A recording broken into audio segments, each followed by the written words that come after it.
Good morning. Checking the mic. Good? Okay. Before we begin, I need to say that there is a white Mercedes in the parking lot with license plate YRR026. You have your lights on, for whoever that might apply to. Good morning again. Welcome to the Unitarian Church of Lincoln. My name is Kathy Disney, and my pronouns are she, her, and I am a worship associate of this church. Over the last few years, the way we have met has often changed. But whether in person, on Zoom, or a YouTube live stream, or some way of being that we cannot yet imagine, worshiping together is a chance to deepen our connection with the sources of meaning in our lives and to proclaim who we are and what we are about, throwing open the doors of our congregation and proclaiming the radical love and welcome that is at the heart of our faith. At this time, Board Member Michael Stratman from the Board of Trustees would like to offer his own welcome and give us a few announcements.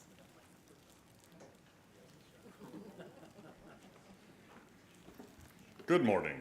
My name is Michael Stratman, and I'm a member of your Board of Trustees. I want to offer a special welcome to those of you who are visiting for the first time. I have a few announcements to share as our church community extends beyond this Sunday morning worship. The first transition town hall is today after service. We want to hear viewpoints from as many people as possible about the future of our children's programming. Please join us here in the sanctuary 15 minutes after the close of the service. This afternoon at 3 p.m. is the first session of the UU History Seminar with Reverend AJ. There is still room for you. Check in with the church office to get your book, Missionaries, Builders, and Pathfinders. And next Sunday, the membership committee is holding a nuts and bolts class right after service. This is for newcomers and also those who want a refresher about our church. Ask at the office if you have any questions. Thank you. Thank you, Michael. The Unitarian Church of Lincoln aspires to be a loving community, uniting reason with spiritual exploration to transform ourselves and our world. We have a big vision here, and we know that creating a loving community begins with welcome.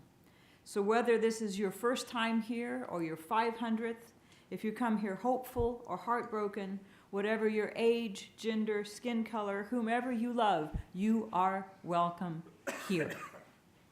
As we enter into worship, take a moment to center yourself in this place. Find a comfortable place with your body. Take a few deep breaths. And let us continue into worship with our chalice lighting. Our chalice lighting this morning is called The Day Unwritten by the Reverend David Breeden. Welcome to a new story. Welcome to a day unwritten. We gather to speak of possibility. We remember the losses. We celebrate the victories. We embrace the possible over than the probable, weaving a story of hope. Join us in the new story. Join us in the day unwritten. Join us in the future of possibility.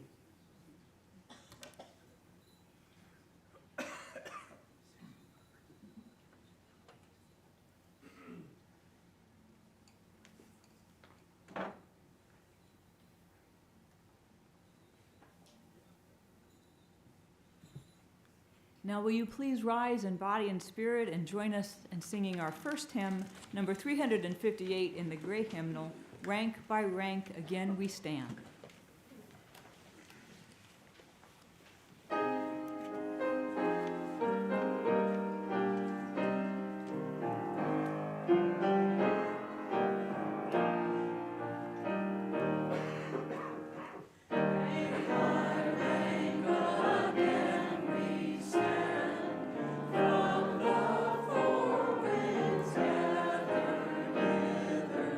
Loud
There we go. All right. Good morning. My name is Kim Zeman. My pronouns are she, her, hers. I am the head of the Religious Growth and Learning Committee. I would invite any children or those young at heart to come down to the front for the story, our Time for All Ages story. Or you could enjoy from the slides at your seat. Do I have any kids? No? All right. All right, our story today is called A Garden in My Hands, written by Meera Shriram, illustrated by Sandhya Prabhat. It is how we tell stories in a different way.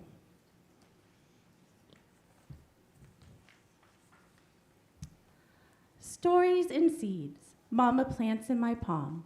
For a wedding tomorrow, we'll go with Dada and Dadi. Falling raindrops drizzle on buds. Mama sings me her monsoon memory. She smiles and shares her wedding story of pearls on a string, petals on a vine. Teardrops, crisscrosses. Mama adds thorns to roses. She tells me of ancestors long ago.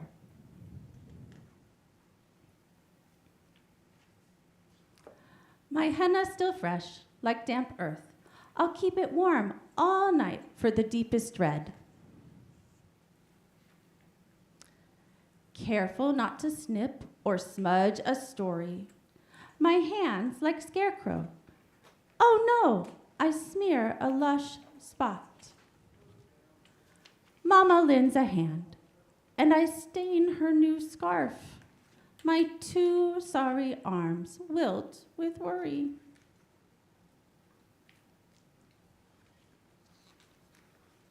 I search for a home for my half-dry hands. I tuck my henna in and snuggle with our stories. In soft paper layers and old cotton gloves, I hug the wide world and drift into a dream. When my eyes catch the sun, I hold my breath. What if it's a mess? What if I lose a story? As I rub off dry flakes, a sigh leaves my chest. I wash away my worries. I float into a garden, a bouquet of flowers, peacocks and paisleys, beautiful stories in the most perfect shade. My fairy tale hands match my lehenga. Mama leans over and kisses my garden. Dada peers into my palm. Dadi traces every swirl. Our hands like a garland. We sway to the beat. The sweet smell of henna and stories we carry fill us with pride of a far-away home. A garden in my hands I will tend for days. A garden in my heart I will hold forever. And that is the end of the story. We share stories in so many different ways, holding them in our hands and carrying them in our hearts. May our stories bring us closer to the ones we love and guide us as we continue with the stories of our lives. Our children and youth are now invited to go back to their classrooms. And as a reminder, we'll have our town hall 15 minutes after the service. We do have childcare available for those who need it. Thank you.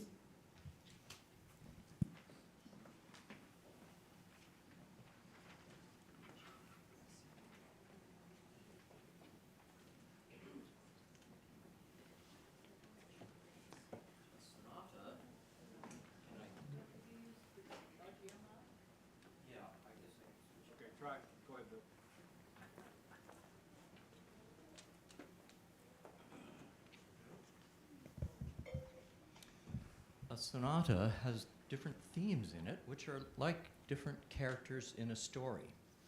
I want you to see if you can imagine who these characters might be in this sonata, which for those of you who know your opus numbers is a different one than on the screen.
Thank you, Bill. That was something.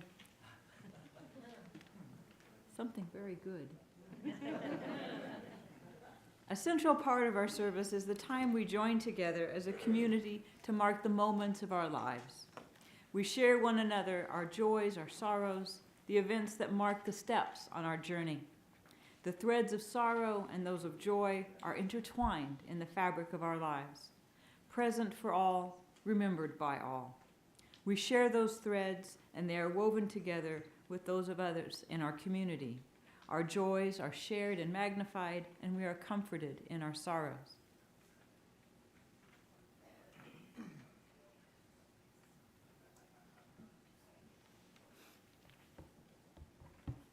I need the big print. I invite you to type into the chat or to share into this shared space your name or the name of another you wish to be remembered in sorrow. Pat and Dawn. Pat and Dawn. Nikki. Karen Sing Sauce. Nikki. Nikki. Janet. Janet. Over here.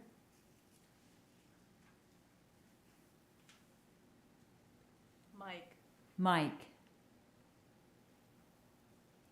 Me and Deanna. Me and Deanna.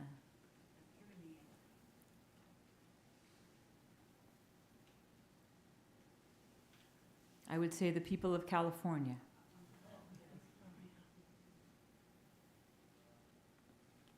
That's good. In the chat, we have for Becky Raymond as she recovers from surgery, and Marissa. I now invite you to type into the chat or to speak into this shared space your name or the name of another you wish to be remembered. Enjoy. No cancer, yay! Bill says no cancer, yay.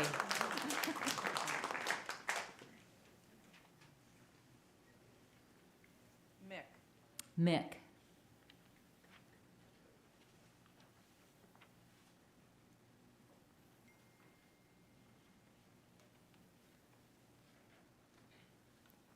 In the chat, going back to concerns, Amy Miller has a concern, mom. We know too that there are some joys and some sorrows that are yet unspoken, yet deeply felt. Let us hold a moment of silence for everything unspoken.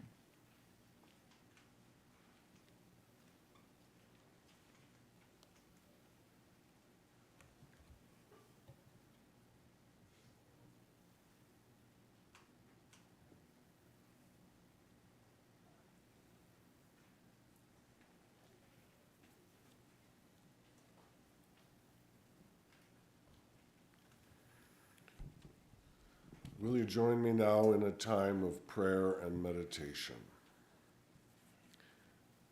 And our meditation this morning is from Bob Janice Dillon. Today is an adventure. Every day is an adventure.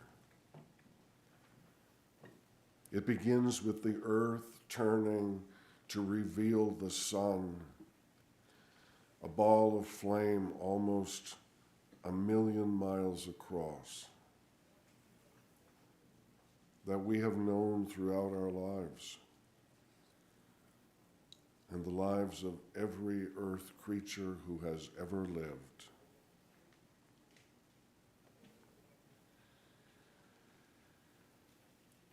The adventure of this day begins with the blood of life flowing through our arteries and capillaries,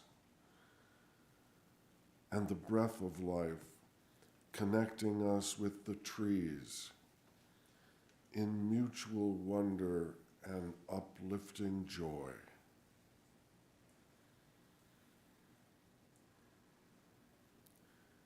And the day progresses through sorrows and disappointments,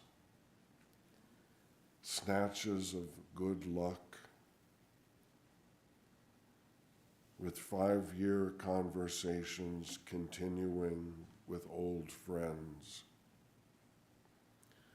and a new hello to the fellow traveler on the sidewalk.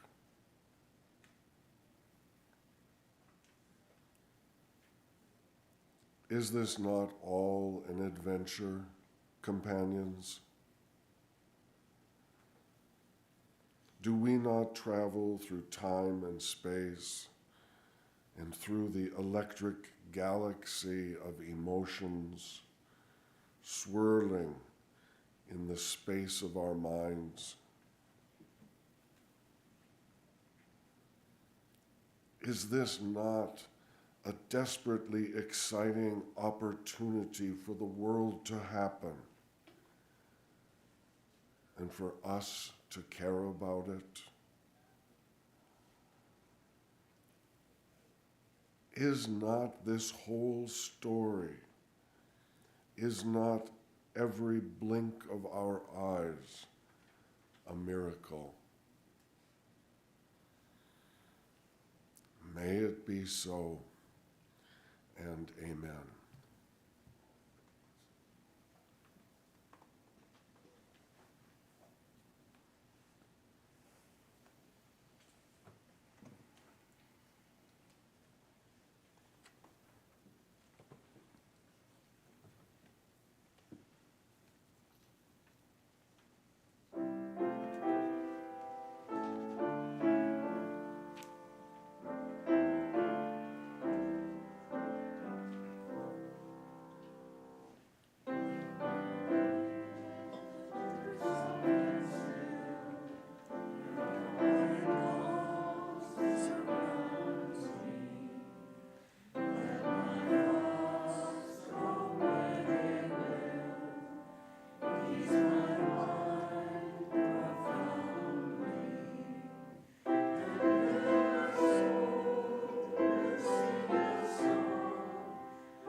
Our readings this morning are excerpts from Missionaries, Builders, and Pathfinders by Polly Peterson and Gail Forsyth Vale.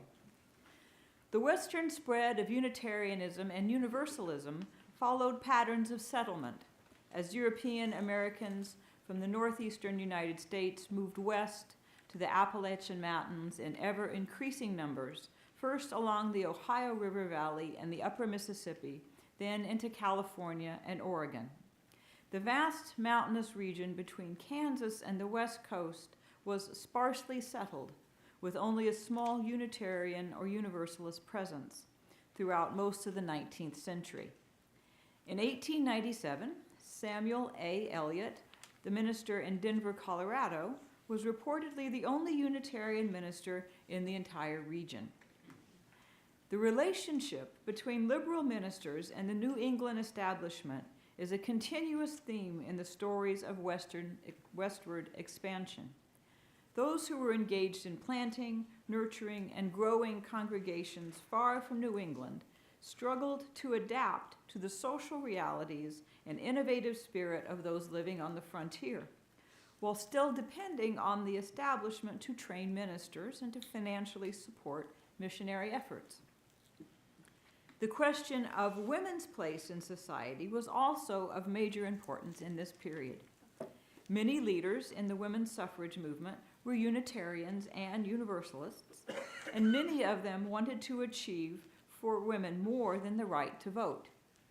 In the 1860s, women began to serve as ministers in liberal churches. There was still enormous resistance to the idea, but during the last 3 decades of the 19th century, female ministers in the Midwest proved that women had a great deal to offer, both as preachers and as church founders and leaders. The churches they led often offered innovative educational and social service programs for their communities, and their congregations often increased greatly in size.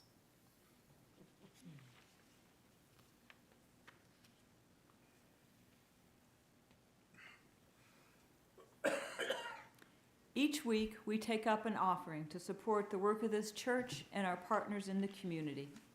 We do this because just as we all grow from our participation in the community, we all give back through our time, our talent, and our treasure. As the next song plays, the ushers will pass our offering plates. You can also give by texting UC Lincoln and the amount to 73256. That's UC Lincoln and the amount to 73256. The offering will now be gratefully received.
Good morning, Lincoln.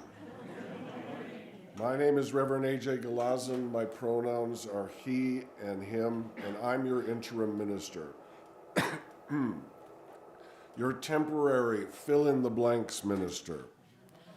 Your now you see me, now you don't minister. I want to extend a warm welcome to everyone joining us today, both here in the sanctuary and on YouTube, wherever you are on your spiritual, ethical, or questioning journey, you are welcome here. Our theme for January is living love through the practice of story.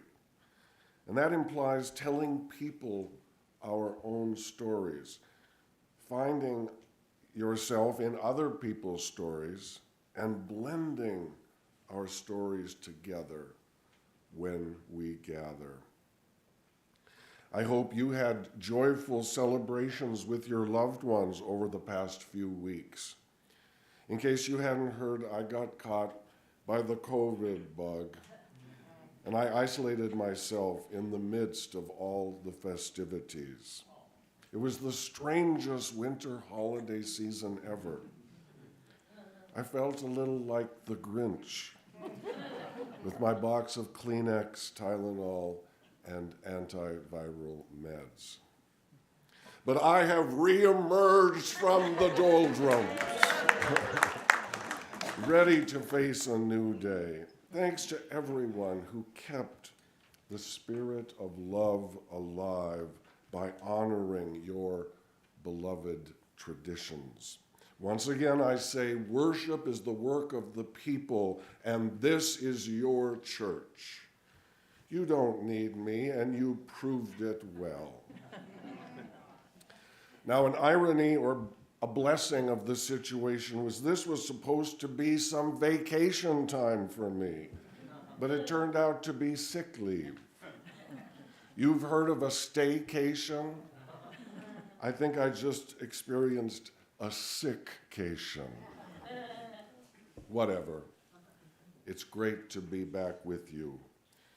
There are a lot of great things happening here.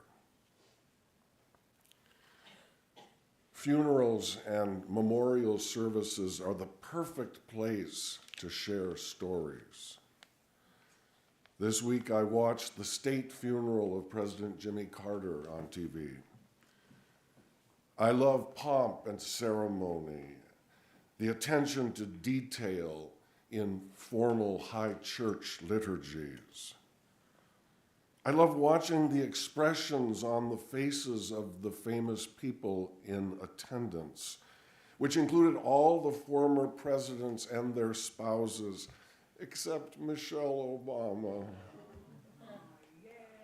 I love analyzing the enduring qualities of American civil religion, the thing that brings us all together. But most importantly, I love the heartfelt stories that illuminate a life from many different angles. And the story that touched me deeply was delivered by the son of former President Gerald Ford.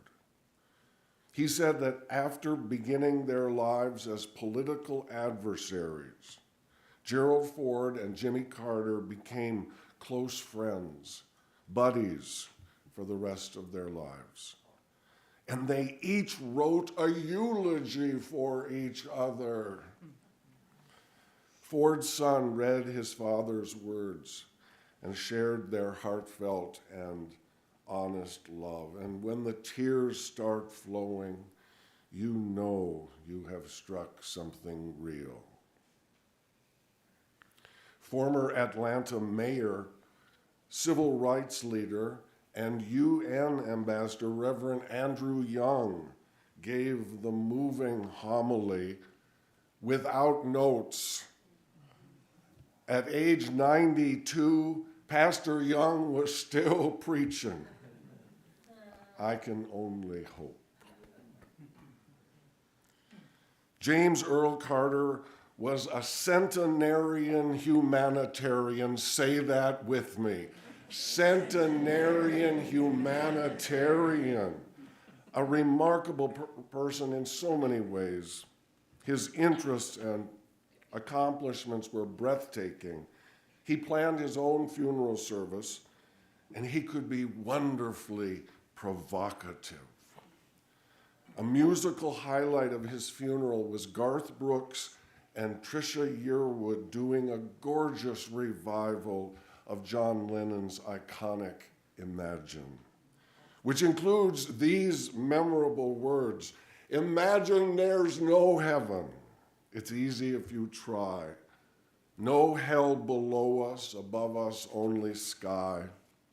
Imagine all the people living for today. Imagine there's no countries. It isn't hard to do, nothing to kill or die for, and no religion too.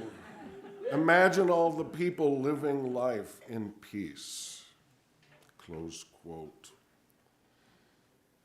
Now remember, Carter was a lifelong Baptist, teaching Sunday school in his small rural church in Plains, Georgia for decades. Can you imagine that? And Jimmy Carter hurled this hymn of doubt and hope right onto center stage as his final act. I loved every minute of it. I wondered how people would react to this song being sung in such a great, stately cathedral.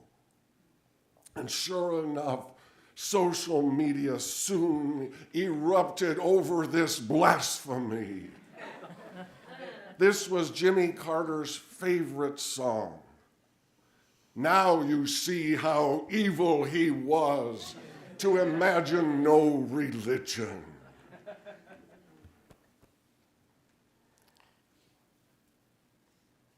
Wherever I travel, I am a spiritual pilgrim.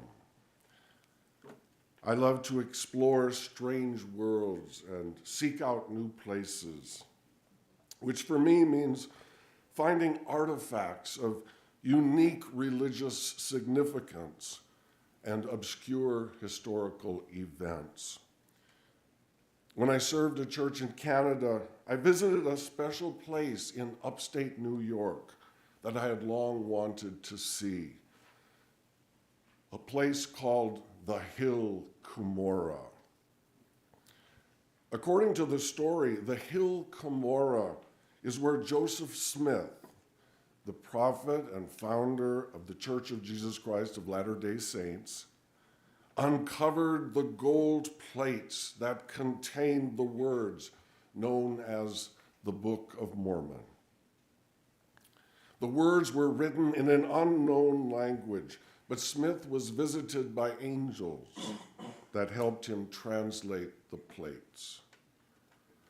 What attracted me to the Hill Cumorah? My scholarly interest is in American religious history. There must be something in the water in this country.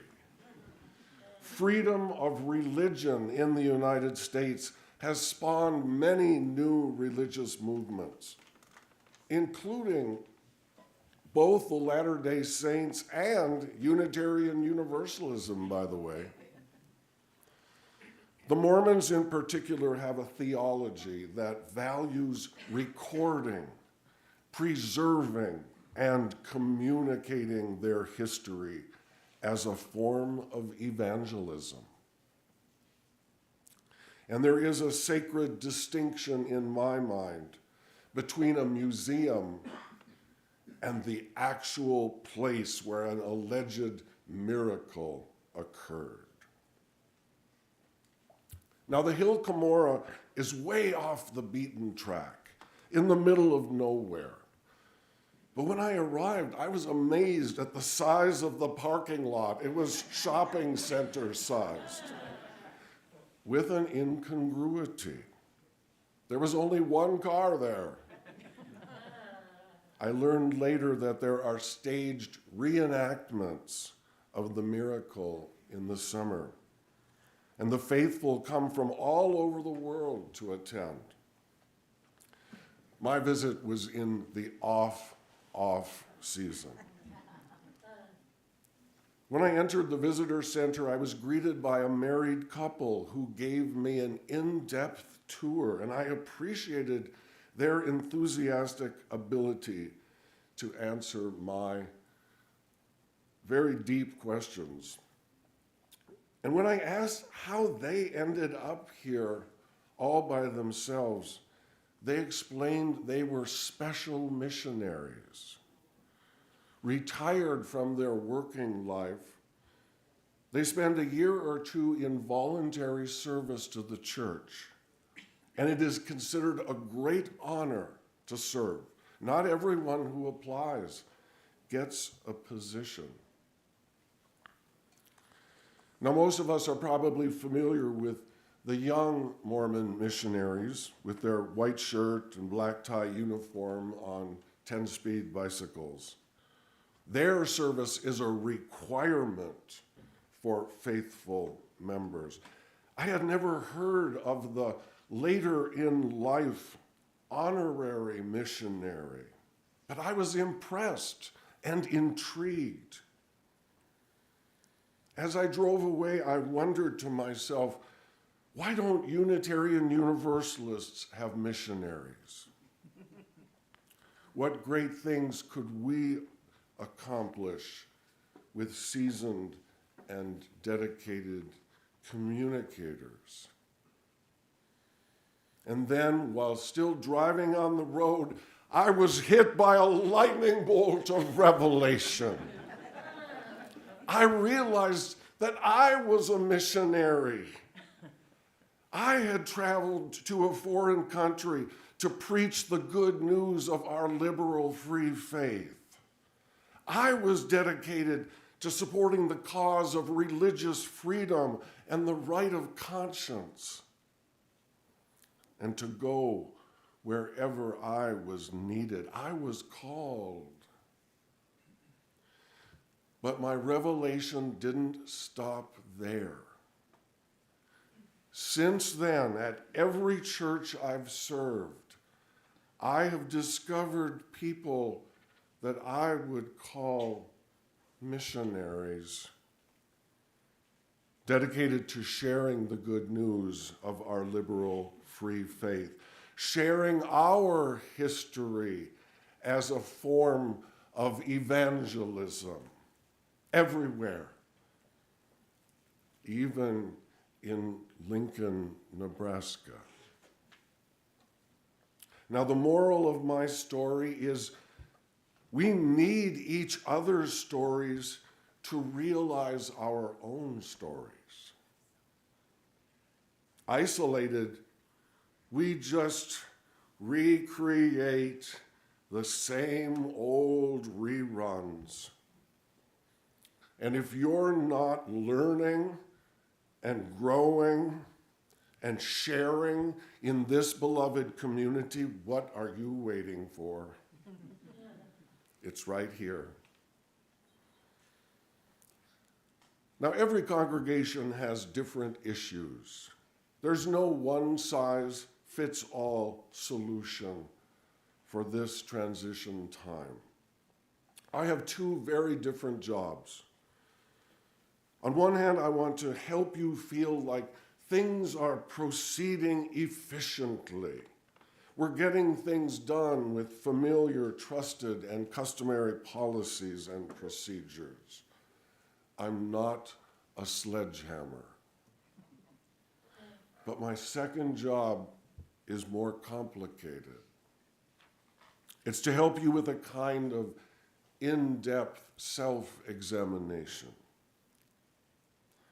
Now that I've been around for a while, I can start noticing your habits, wondering what is keeping you up at night, and asking where you might be hurting. Now, there's some standard examinations related to good church health. Number one is heritage, history, how you have been shaped and formed, what pain you have endured, and what joy you have felt. Number 2, mission, your sense of purpose and direction. What's it all about? Why are you here? Number 3, leadership, your ways of organizing and encouraging each other in personal development and sharing the burden of decision making. Number 4, connections, nurturing relationships with your neighbors and community. Number 5, preparing for the future. Excuse me. Thinking about survival to the next generation. None of our work can be done with one magic pill or one special person. This requires teamwork with a capital T. And I have to tell you, so far, I'm giving this church straight A's on cooperation and mutual respect. One of our UU sayings is, we don't need to think alike to love alike. And I believe you are headed in the right direction. Now, our stories are not just stuck in the past. History is never done. We're still making history today. We can still learn from the stories of our past as we review the struggles and successes of our spiritual forebears. So that's why I'm excited to begin a seminar this afternoon in UU history, studying the book Missionaries, Builders, and Pathfinders. Our sessions this year will be focused on Middle America.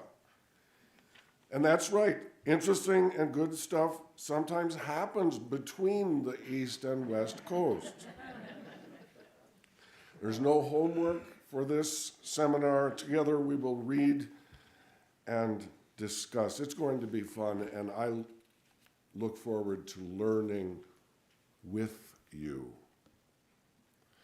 Today we also begin a series of 4 transitional town halls where you can help shape the future history of this church.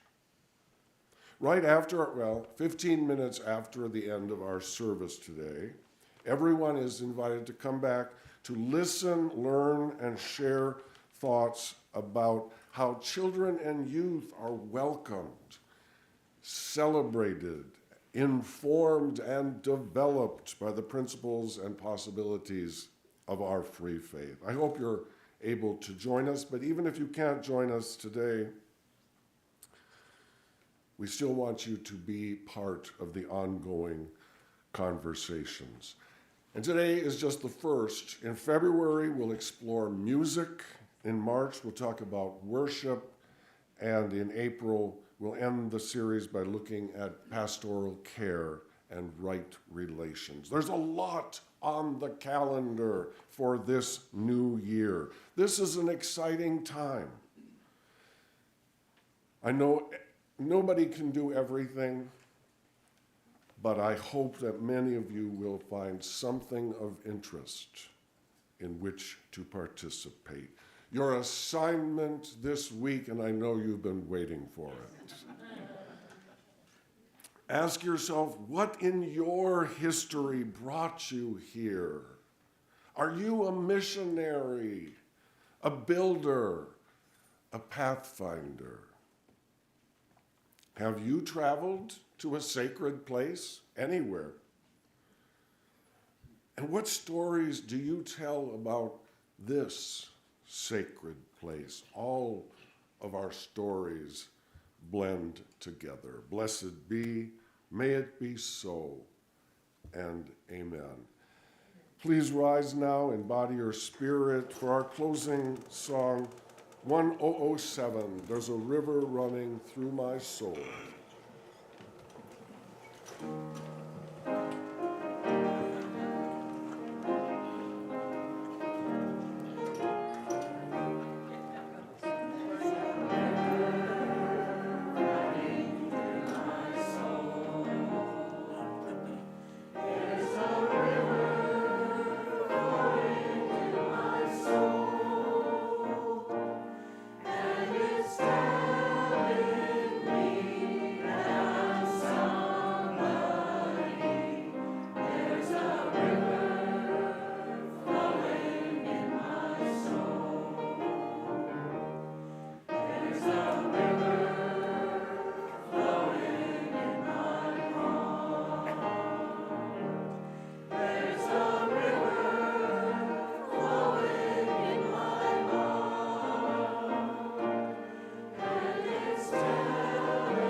Our closing words come from Elie Wiesel.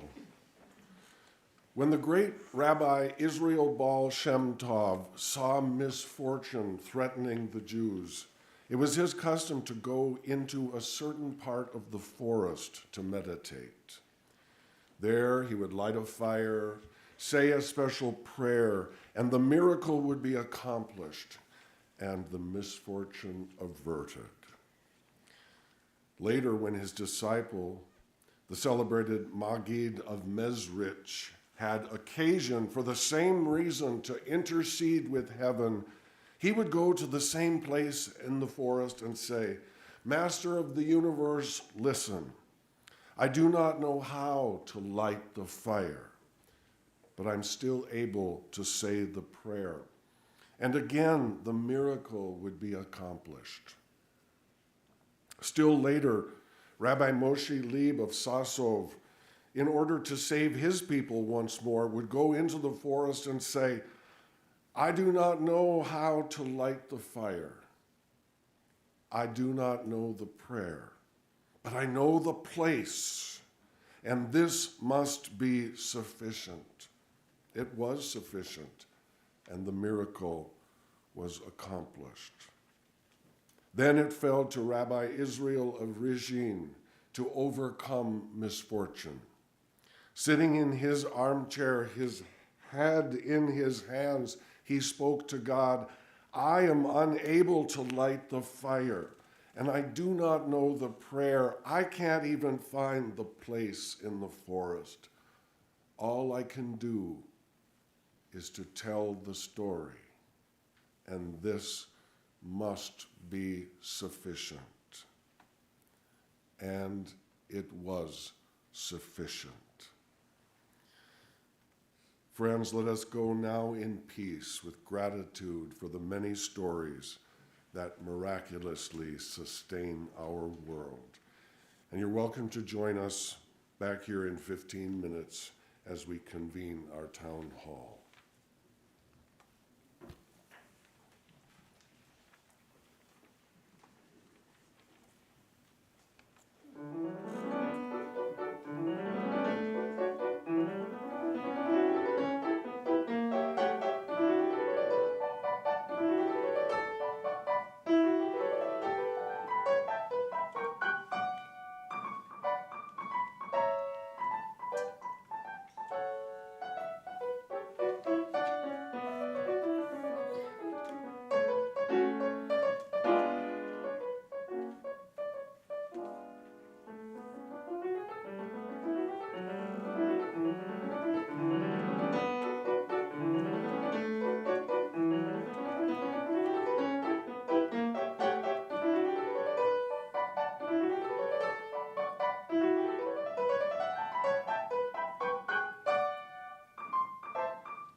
It is amazing. I certainly is.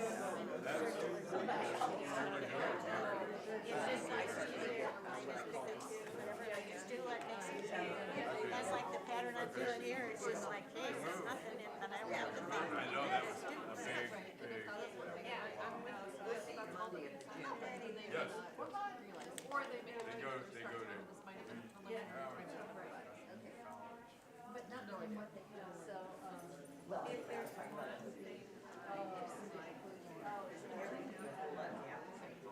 Here's your super backup. No, I think you just run in your what, you do like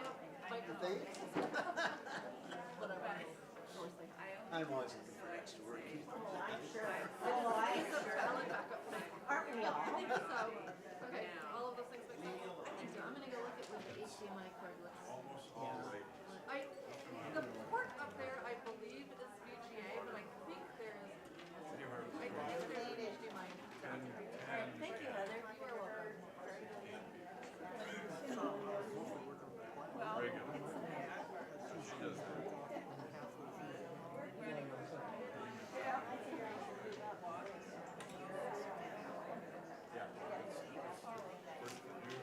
Nice job, Karen. Thanks, Karen. No, same.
I'm hoping that we can leave early, like, he's possibly going to be, he's late right now.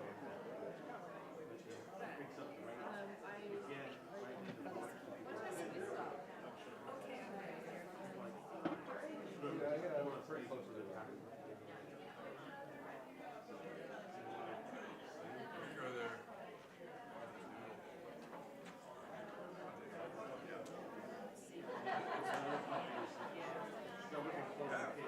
$5. Did John transition in the year? And maybe we'll read it. So, return of access.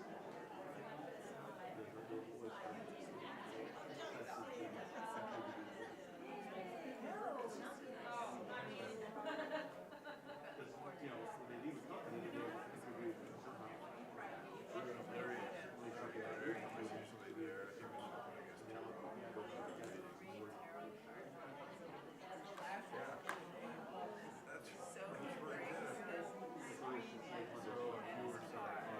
There's a process that people have to, like their W-2s put together and send to the company. Or they have to work with the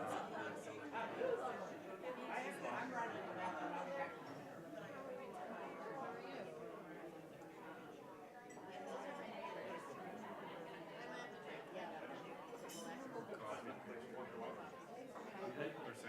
contribute, yeah. Many people out there actually. The match was $22,000.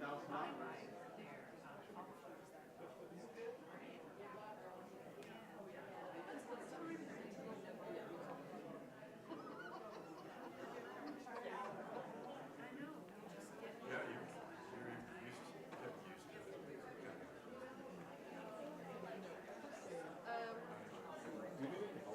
Yeah. So I've got the slideshow. This time of year. I've got a document that was given to. Honestly, we went back and forth on it enough times, and you said that there was hurt, and so there's a. I can throw this document up if we want to do that. Dockets. You already shared on it.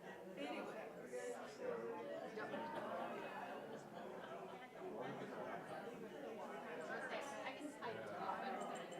I can as well. So you guys are already shared on it. It seems like you're out. Yeah, so if we don't have to switch between slides like this, then If it's all gonna happen at one time,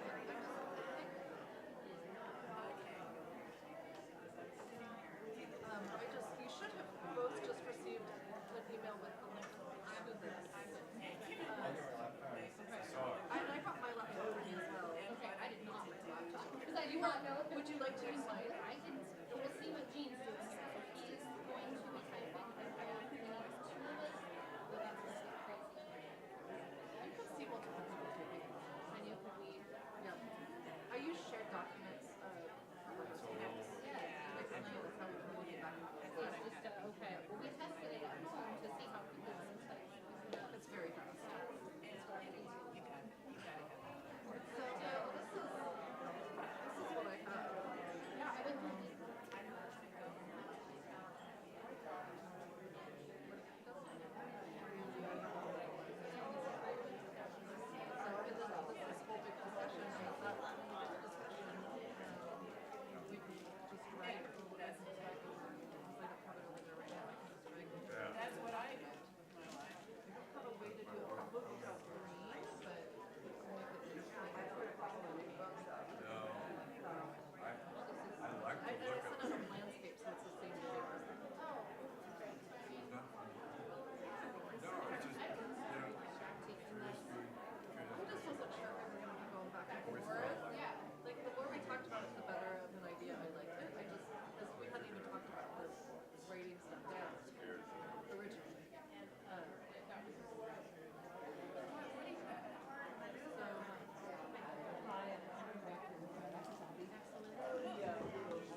Actually, let's leave one up there. So let's shoot everybody.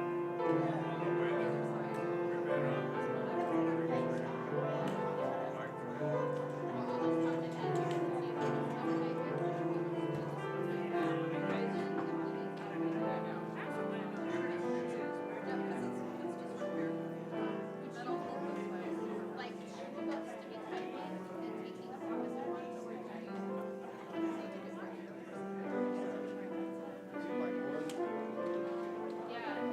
I just about how fast people type.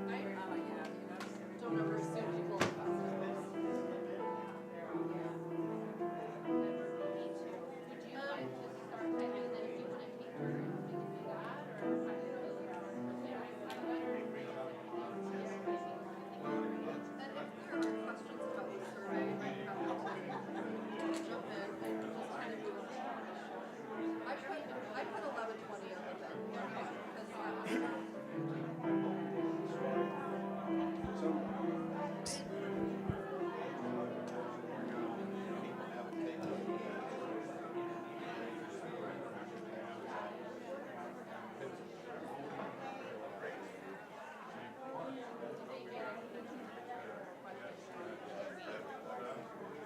I did not know there was a color coordination thing.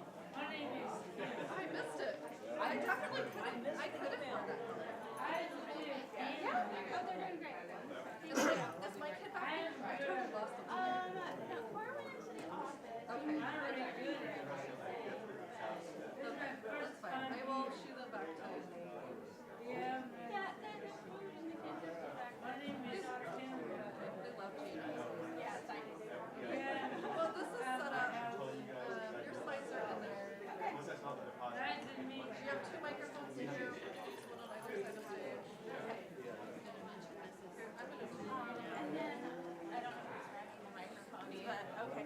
Well, like I am operating them, but people. Yeah, yeah.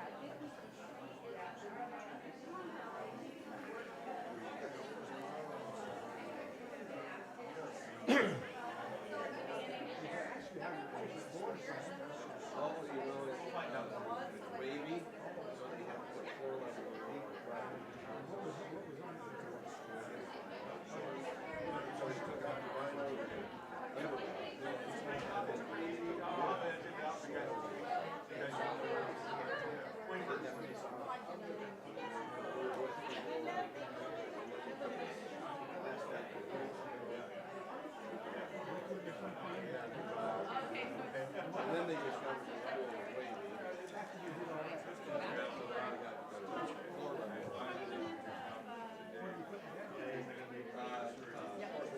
Yep.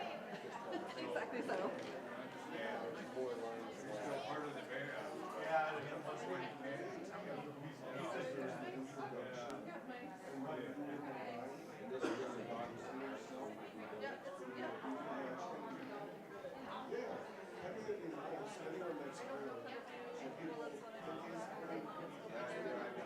I will be right back. I'm doing very care. I feel like I haven't seen you in 150 years. No, no, no. No, just, yeah, life. Life. Yeah, low key, just trying to keep it, priorities. I went to New York December 11th, 2017 for my friend's 80th birthday. So, yeah, so that was fun. That's interesting. And, you know, I wondered, you know, I hadn't been to New York in 2 years without a car. So it was like, well, but, you know, I had my knee had bothered me before, so the car helped me. But it's you know, 6:01, half a dozen of another. But I had a great time. I saw friends, just lots and lots of friends. Really appreciate all that stuff. Oh my gosh, I know, I thought it was I went to, I'm just gonna say something. okay, thank you. And it was, And the show is on Heather, which is great, so it was his last, so like I said, I'm happy to be there. going in the Just let me know when you wanna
March 1st. It is always a hunt, isn't it? Yeah, it's amazing.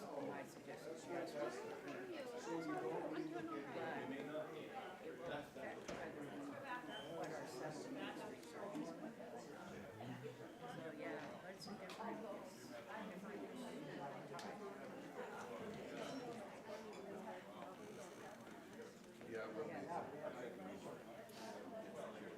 And do they think they're, are they still research?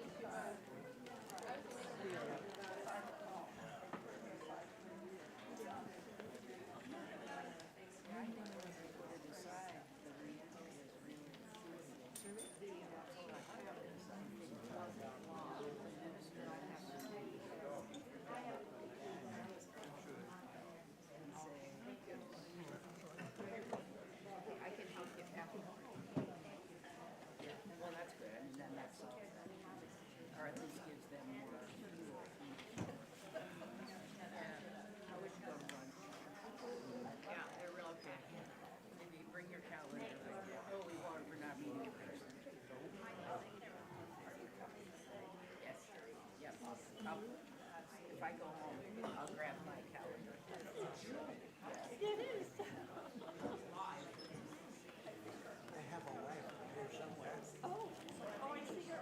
Yeah, I have to zoom. I have to zoom out. Oh, she might zoom too. Yeah, I get it. I was thinking about it zoom quickly.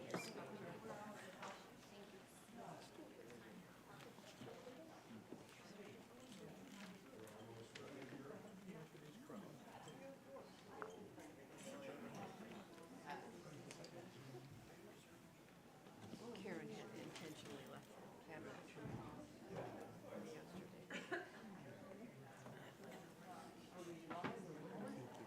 yesterday. Yeah, one of them. Karen had. Good morning. Thank you all for attending this first transition town hall. And for the chalice lighting, I'm going to use one that I used a few Sundays ago because I really like it.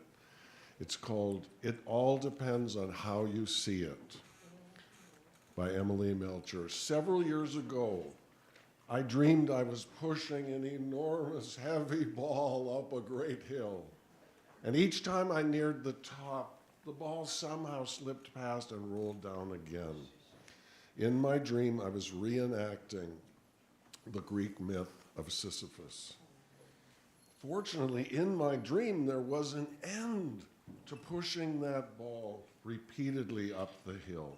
It happened when I noticed the ball was actually not solid, but filled with water. All I had to do was pull out the plug and let the water flow out. Then I picked up the newly flattened and very light ball and put it under my arm and carried it to the top of the hill.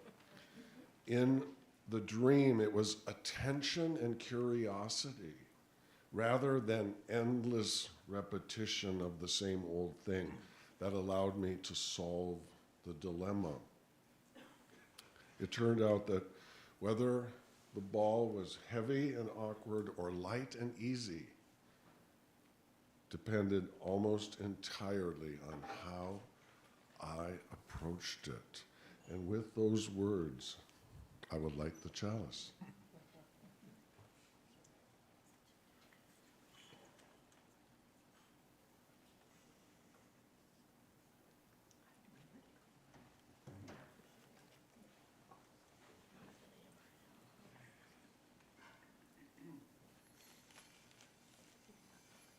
Okay, this is great. Is there the next slide? I just want to make sure I'm staying, okay, and then I think one more. Okay, so in my sermon I said, this is teamwork with a capital T. And that starts with the TT transition team.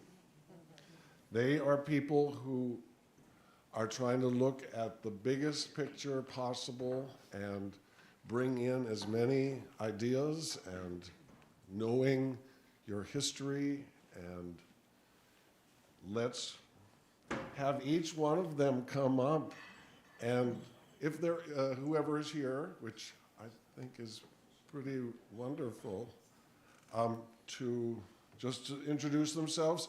So, because you can approach any one of them individually also, but we're all together today.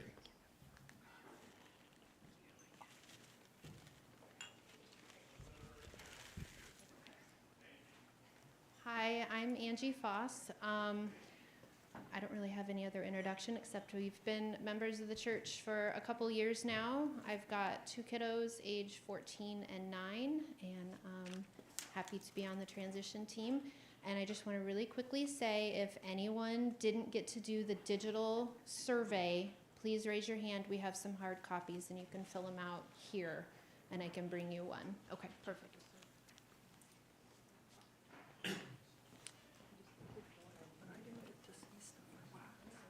Heather, do you have a mic back there to introduce yourself? No, they're all up there. Heather Hillhouse is also on, Multitasking. and she's doing multitasking for us. Thank you so much.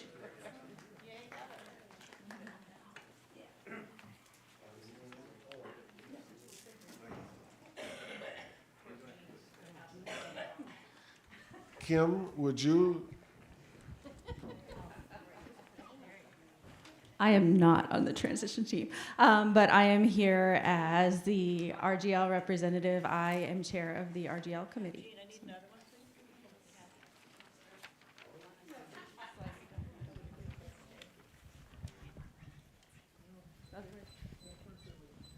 not sure, that's some internal thing in there. My name is Gene Hanlon. I'm chair of the Green Sanctuary Committee and also on the transition team, and I'm just going with the flow.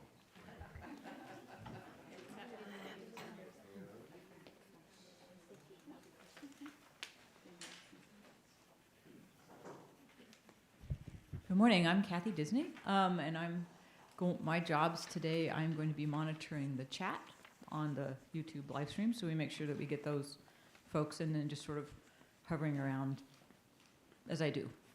Thank you.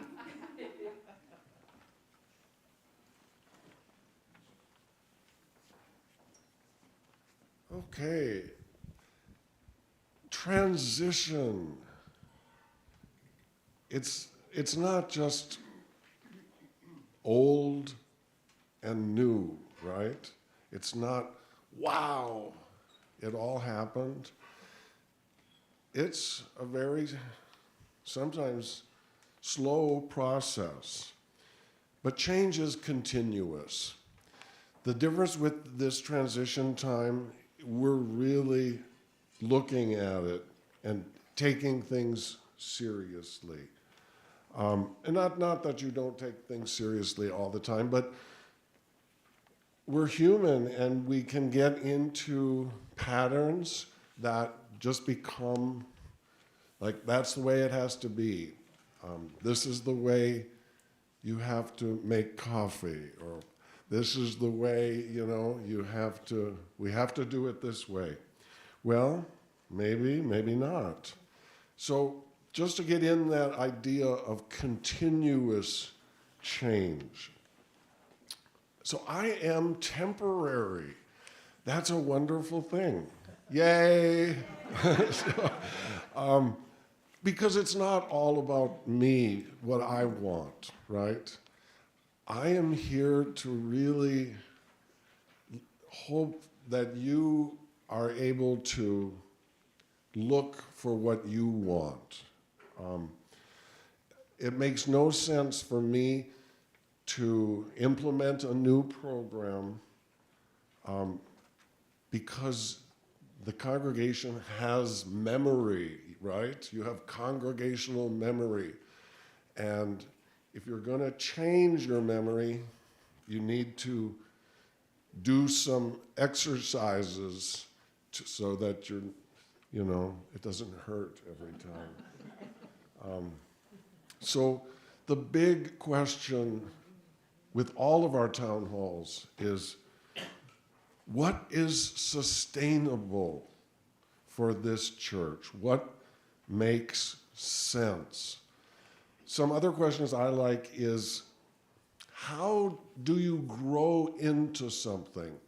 You know, so it's never just, oh, we're going to paint the walls and now everything is different. No.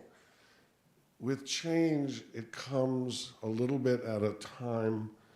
And so how does the church grow into something so you can have that long-term goal, but then the old Chinese proverb, a trip of 1,000 miles begins with one step, right? I just wanted to briefly say, when you have a complex organization like this, there are many areas of interest that can grow separate from each other. And the one thing that I want to really propose is that there is more community. And so I hope there are people here that are both very deeply involved in the children's education programs, and those who are not, but are part of the greater community.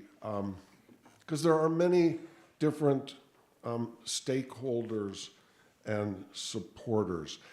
And visibility is one of the issues. How visible is this? Is each program that we're looking at, is it only affecting a very small group of people, or is the entire congregation part of it? We all know there's been a widespread cultural shift.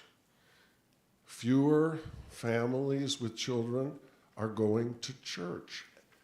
Not only on the liberal side, but across the board. So one idea that has been kind of tossed out is changing the mode and the method that this kind of ministry to young people can take. So I just wanted to, again, reiterate, it's all about transparency here. It's not that we're saying this has to change or this is not going to be here. We already know that, right? Chelsea was the professional director of these programs for 14 years. We know something is going to change. So but how that change is guided is why you're here today. Because the world is run by those who show up. So thank you so much for showing up. And there will be many levels of discussion, right? Because eventually the board will have to make some decisions on how programs are funded and what kind of staff support is necessary. So let's see. So I guess maybe I'll just talk a minute about some ground rules here. We want everyone to have an opportunity. Not everyone has to speak, but it would be great if no one speaks a second time until everyone has spoken a first time. Share your thoughts. This is not a debate. If you hear something that is maybe troubling to you,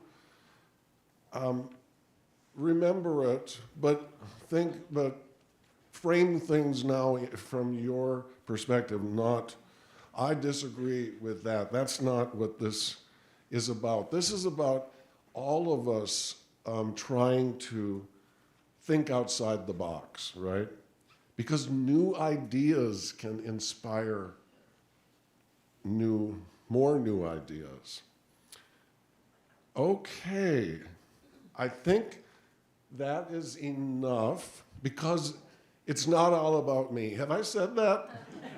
I want to say it again. The goal of this is not to come to any solution, aye or nay, This is how, no, we're at the very beginning. We're at a learning curve, and we're at just a listening and a discussion. So, again, thank you so much for being here. And let us move on. All right, before we started the discussion and asked for thoughts and ideas, we wanted to give you a very quick overview of our RGL programming. So this year for our Sunday school classes, we have 21 volunteers who teach and assist in our classes K through 12, and then we have additional childcare providers. And we have 38 children who are registered, but we have more who attend our programming who are not registered.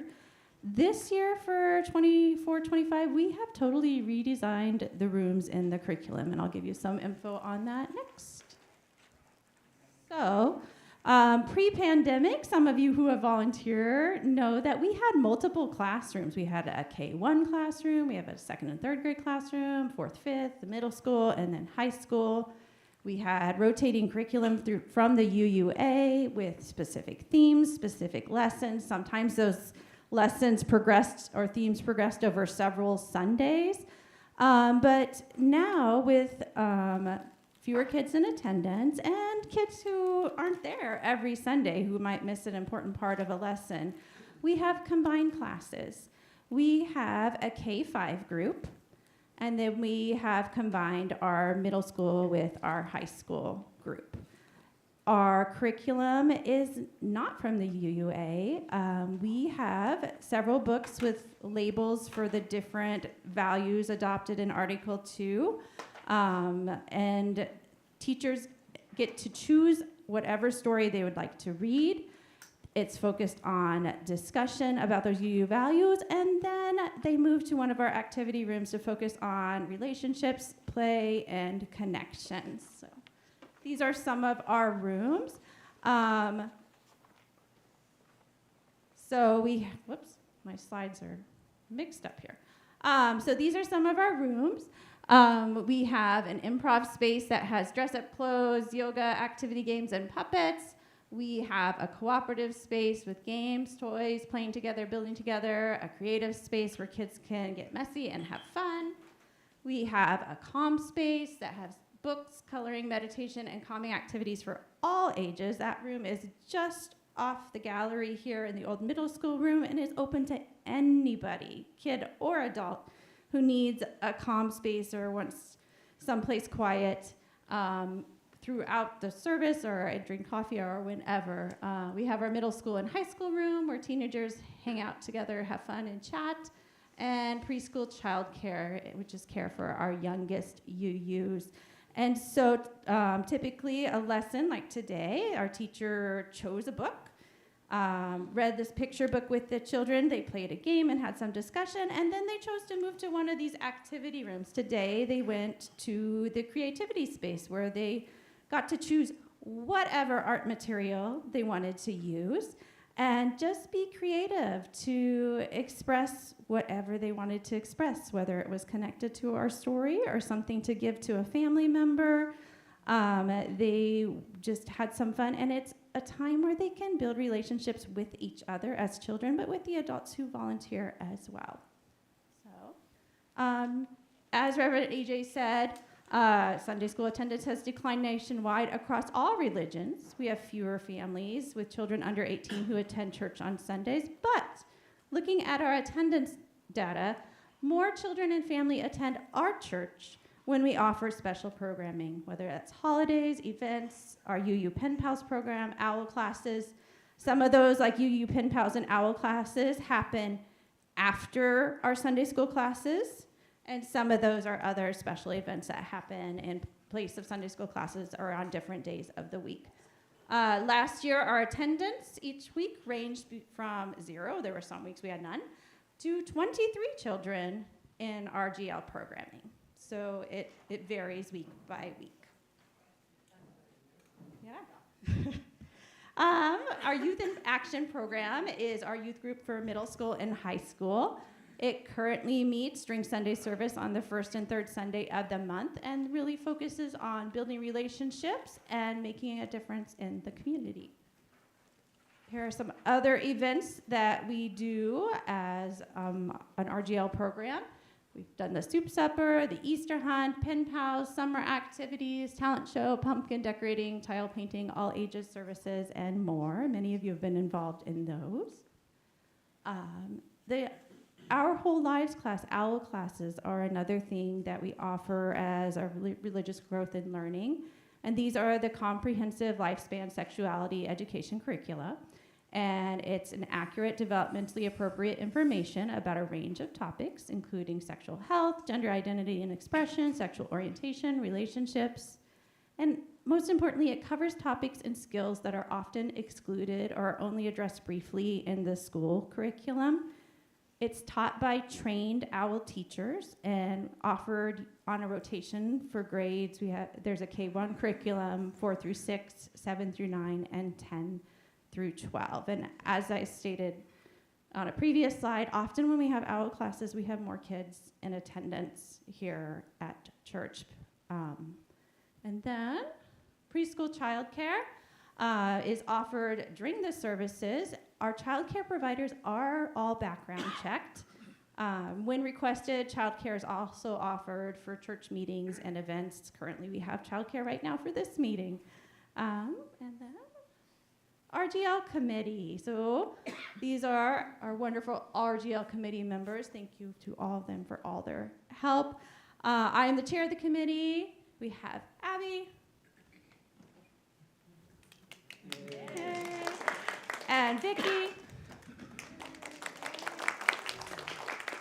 And Shelley. And Judy Hart in the back. Abby is our youth cluster liaison to the program council, but we would love some new RGL committee members. So if you are at all interested, please contact me because we have a lot of work to do for programming for our youth. We would also love some new OWL teachers, so if you're interested in that training, please also contact me. Finally, our plans and hopes from the RGL committee. With Chelsea leaving, we still do have a schedule of teachers who are scheduled to teach each week through the beginning of June. We plan to continue our Sunday school as scheduled through June for the rest of the church here because those teachers are already scheduled on our calendar and have that plan in place. We are going to be sending out surveys to families about interest in the Our Whole Lives OWL classes. We really hope to share more photos, videos, and information on social media, email, communications, newsletters, church websites, so more people know what's going on back there, because there's a lot of fun, creative, wonderful things going on back there. We talked as an RGL committee that we wish we had a program. Some of you who have been here a long time remember the wonderful Wednesdays our church used to do that offered different activities, clubs, classes for adults, children, and youth on Wednesday evenings, because we know the weekends are really busy for families. There are a lot of sporting events, dance events, a whole bunch of activities that often happen and conflict with Sunday. And so we are trying to brainstorm other ways that we can get families at church. And then we just really hope to encourage more families to attend our Sunday services and church activities. So thank you.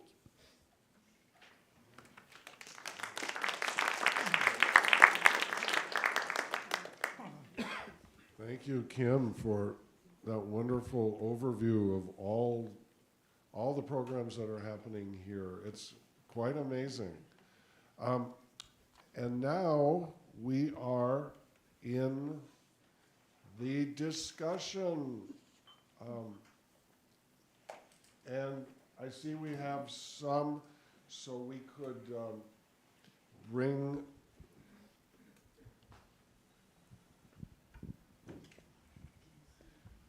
and everything you say will be recorded in some form or another.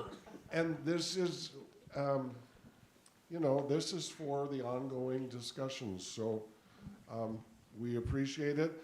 Again, this is not a debate, but it is a time to just share whatever is on your mind. And questions, I imagine, Kim, you and others might be available if a specific question comes up. So, yeah. And I see a hand. Jackie.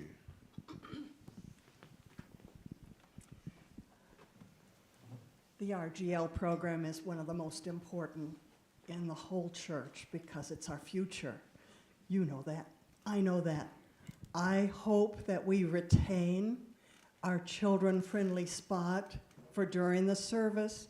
I hope we retain a children's story and that we encourage children to come to the early part so that they can get a taste for what it's like to be a grown-up. And I'm very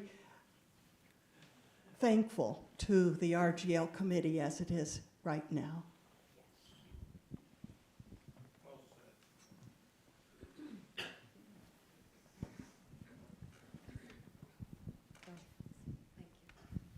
I'm wondering what is being foreseen as far as having a person take over Chelsea's job, and how that process will be, and what the changes will be, and what we need to do as a congregation to help with that. I can say the one thing is we can't replace Chelsea, you know? So that is one of the reasons why we are here today, because there is going to be different staff, lay member relationships. Shared ministry is what we call it. That is a great question, and that is why we have no answers as to this right now, because we're looking at what is sustainable. And you're right, if you take that full-time person out of the picture, that puts a lot more work on the committee. And anyway, does that kind of answer your question? We're not at the point right now. Oh, the budget is 10 hours a week. So that's the congregation passed the budget of 10 hours. So it is another reduction, and that's.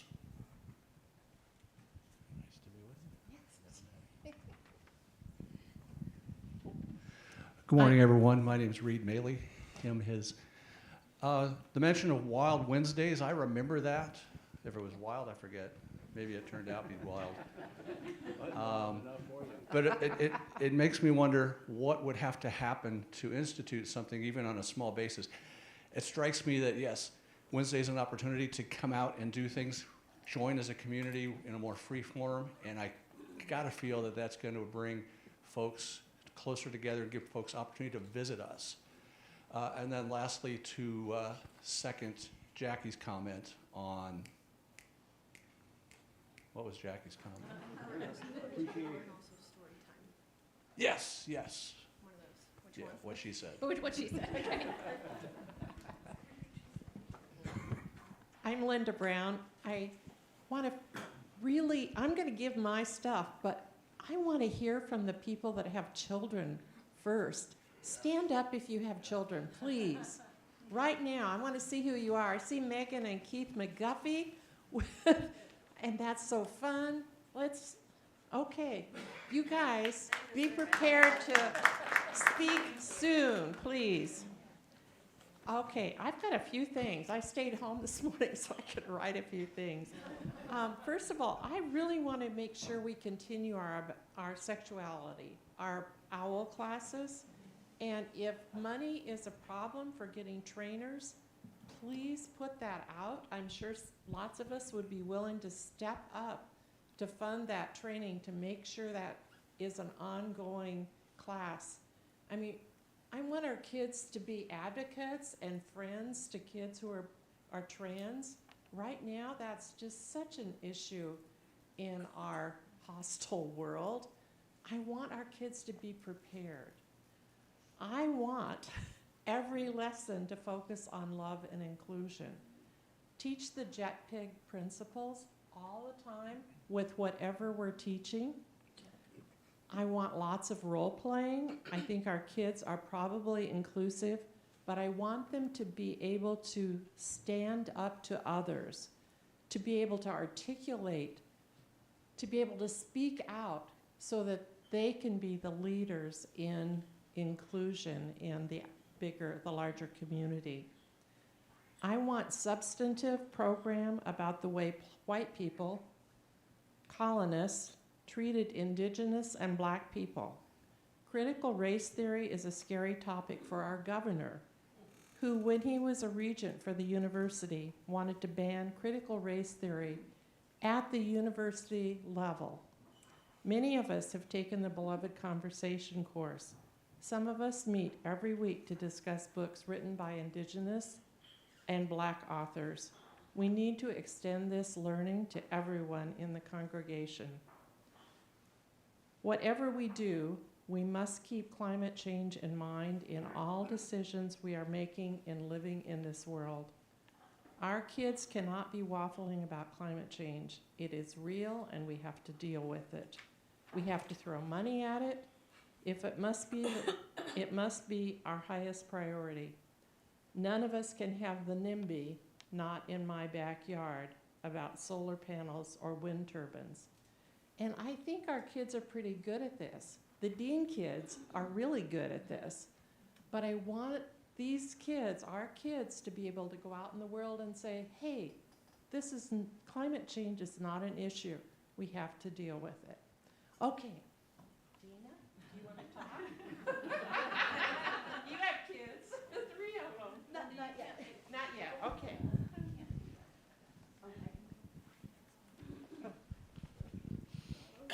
Hi, my name's Melody. I'm on the Board of Trustees, and I have 2 children, 12 and 7, and they have been attending since they were born. And they're still, actively attending, although not today because, middle school's hard. And so I have some comments that are really, I've been thinking a lot about this, and they're, I've got some structural comments and then some amazing things I want to keep going. And so, some things I love is that table right in the corner there. That Theodore is 7, he looks forward to going to sit at that table. It doesn't even have anything all that, exciting on it. But it's the same every week, and he can kind of count on it. And so as soon as he sits down at it, he just starts to play. And it's the same kids there every week. And it is really important to me. It just seems so minor, but that table is really important to me and is important to Theodore. I would like us to see religious growth and learning as a ministry. I remember I was new to Lincoln, and I was newly married. And when I had Henry, my first one, I really didn't understand what the church's role was in that, and I felt like I had a baby, and nobody had really talked to me, and I didn't know who to ask about what would happen, and I felt really isolated from the church. And then I got this amazing basket of handmade blankets and handmade and it was I felt so loved and adored. But when the baby was born, I wasn't onboarded into knowing that was going to happen. And so I was really pretty upset that it seemed like the institution didn't care, even though it did, even though that was a wrong understanding. So with the second baby, that didn't happen because I was like, well, I know we really care about our mothers in this church. So that's just like a system thing. What do we do when people are pregnant that attend? How do they know that they are in our care? And what kind of care do we offer, like from day one? There is, one thing that, like Kim was mentioning, we have registered children and unregistered children. Well, like 1 year I didn't get any RGL emails because turns out we didn't register. And I was like, but we've been going here, what? How did we get dropped from the list? How do you drop from the list? That shouldn't happen. There's a system problem there. So there's something there around how we're communicating with families if you can drop from the list. 1 week we couldn't get to church, and I had the kids sit and watch it on Zoom. And this was maybe just a couple weeks ago. And when the Story for All Ages happened, the children were very rascally in the morning, and the little one, the 7-year-old, started to cry for Story of All Ages because it was the moment he realized he wasn't here and he missed out. So that's really important to him. So I want to bring that up as like that is really a critical part of his Sunday experience when he's here. I want to bring up how important nature-based play is. Everywhere I take these kids, it is the opposite of nature-based play. Everything is the opposite of that. And this is one of the very few places we have this amazing place where we just let children run feral back in that little tree area. There's really hardly anything like that. They don't have that kind of thing at the schools. They don't have that thing at really hardly anywhere. And that is so, so special. And I think that is a part of RGL that we don't really talk about. But it is, and I think it's just critical because there's hardly any places in town, and we don't even like promote it as a reason to bring your kids to go to church here, but it's a really good reason. And then I also I have a whole long list. I think our children's spaces, I love the new themes for the rooms, and I would love to see the walls be more. So when you walk in, it's not just things on shelves. And I know we like multi-purpose all the rooms, and so there is something to be just thoughtful about, like what are the children's spaces? Does it feel like a children's space when you walk in it? And then my final thought is we have a daycare coming in, and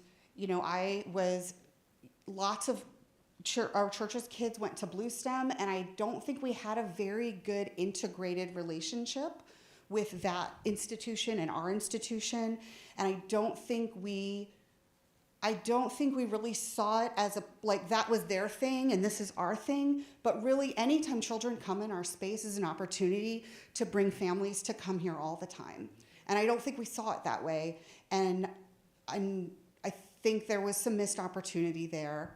Which, again, is not about blaming, I think, but this is a time and a reset and a time to go, there's a daycare coming in. What does that mean when children come into our space every single day as a core part of their childhood?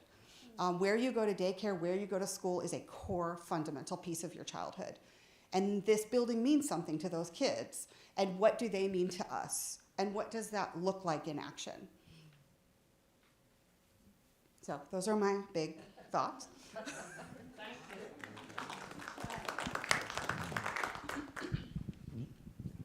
I'm Joanne Lanning, and I just have a question about, are there resources from the UUA that we could use, and what are they?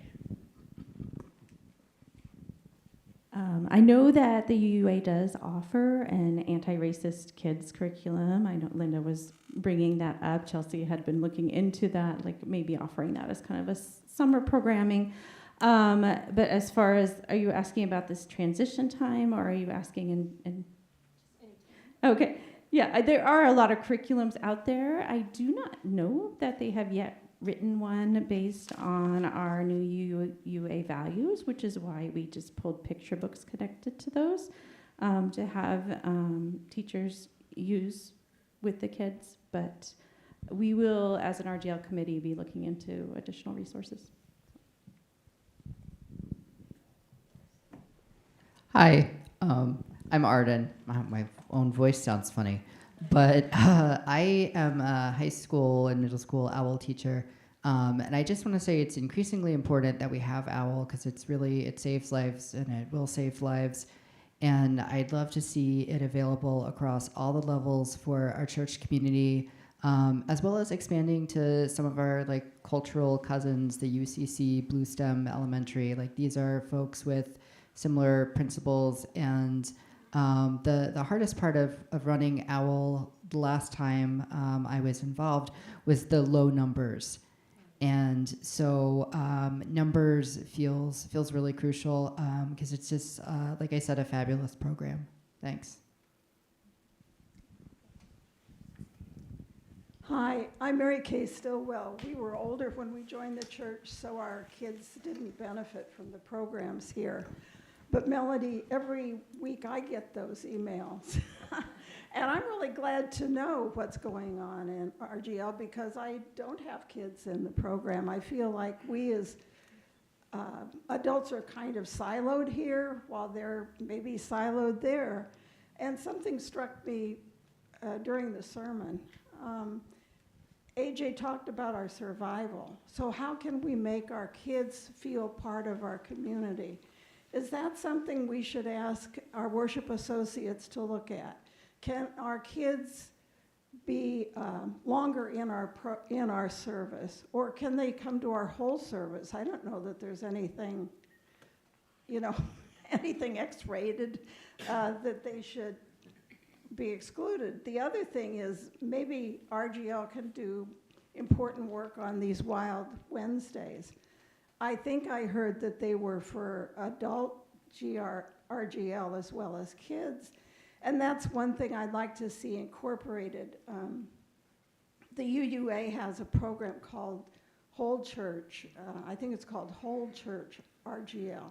So you get it from the time you're a kid all the way through, and it's integrated. And that seems like a real opportunity for adult ed because we don't have a lot of it. Beloved Conversations was wonderful, but we haven't had anything like that. We've had little pieces of it, but I'd like to see something big happen there. And I lost my train of thought. It went way out of the station. But I think what I'm saying is, can we think of RGL as something community-wide rather than kid-wise? Bring our kids into us so that we can love them firsthand, but also hold their hand as they grow up. Thanks. Thanks for listening.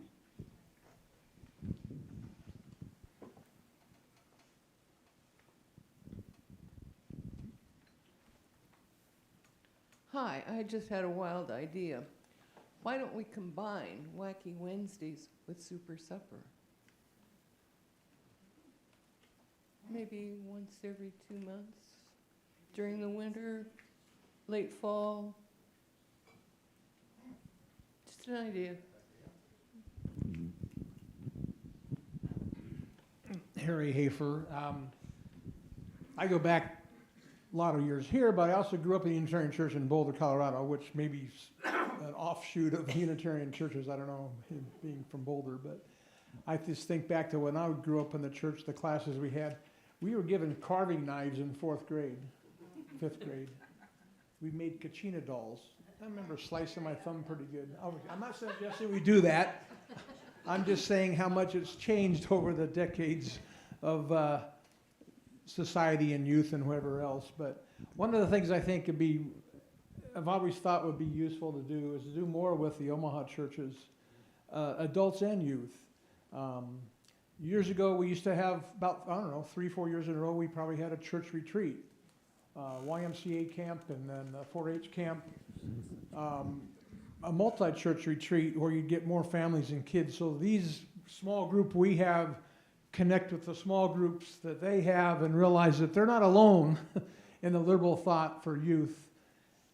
And it was already mentioned too, that the education of them in the classroom here, if you call it a classroom, obviously kids go to school 5 days a week. They come here and they look at it as another day of school, and some are bored to death, some are liking it, whatever it might be, depending on what's being done in the classroom to make it interesting. But to somehow ingrain in them what is Unitarian Universalism. They go to school with 99% kids that are likely more of a Christian-based raised mentality, for lack of a better word. And they're going to say, well, you don't believe in Jesus, you don't use the Bible, how are you at church? I mean, all the things I've heard growing up, still here as an adult. You don't use the Bible? How are you at church? You don't, whatever. They need to be able to explain what Unitarian Universalism is clearly, and even if it's just one or two things. They don't need to recite all 7 or 8 principles, but they need to be able to say what it is clearly. It falls into what Linda was talking about as well.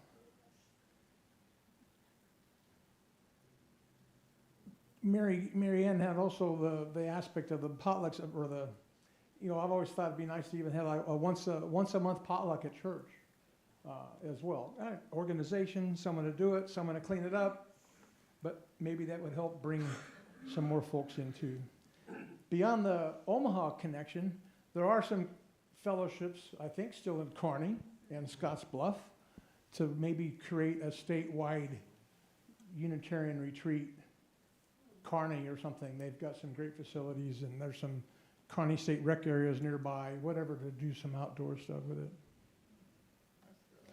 And related to that also is and again, this is kind of falls back to UUA, I think, is the cons.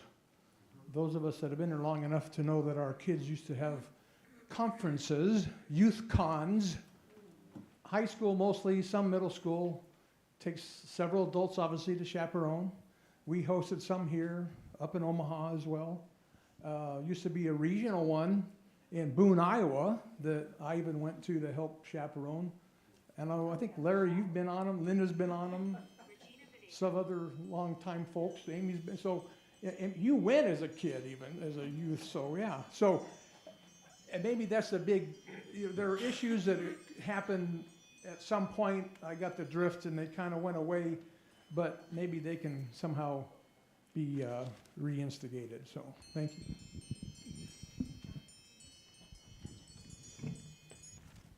Hi, John Atkinson.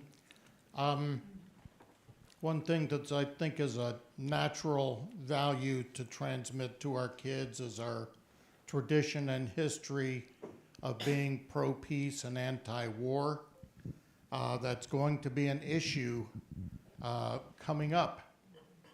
Right now, there are 43,000 at least U.S. military personnel deployed to the Middle East, including a substantial portion of our fleet, and they're either partially or entirely participating in the wars Israel is prosecuting in Gaza and across the region. So I think we need to be prepared to help kids deal with that. I sure didn't get any guidance in the Vietnam era from the churches I grew up in. I think we owe our kids better because we certainly can't expect, change unless we make the change, and it's not a good situation right now. And that's what we're looking at in the future unless there is a change. So I think it's important to integrate that as much as we can. And we do have a proud peace tradition as you use.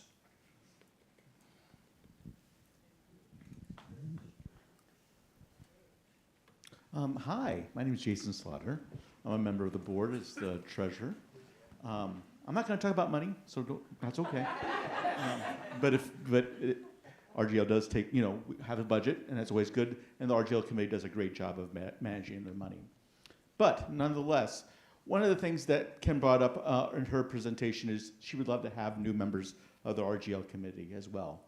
I don't know how many members you need, but you already have a good core, and I think you'd love to have more. And I think that's something there's 60 or so of us here today.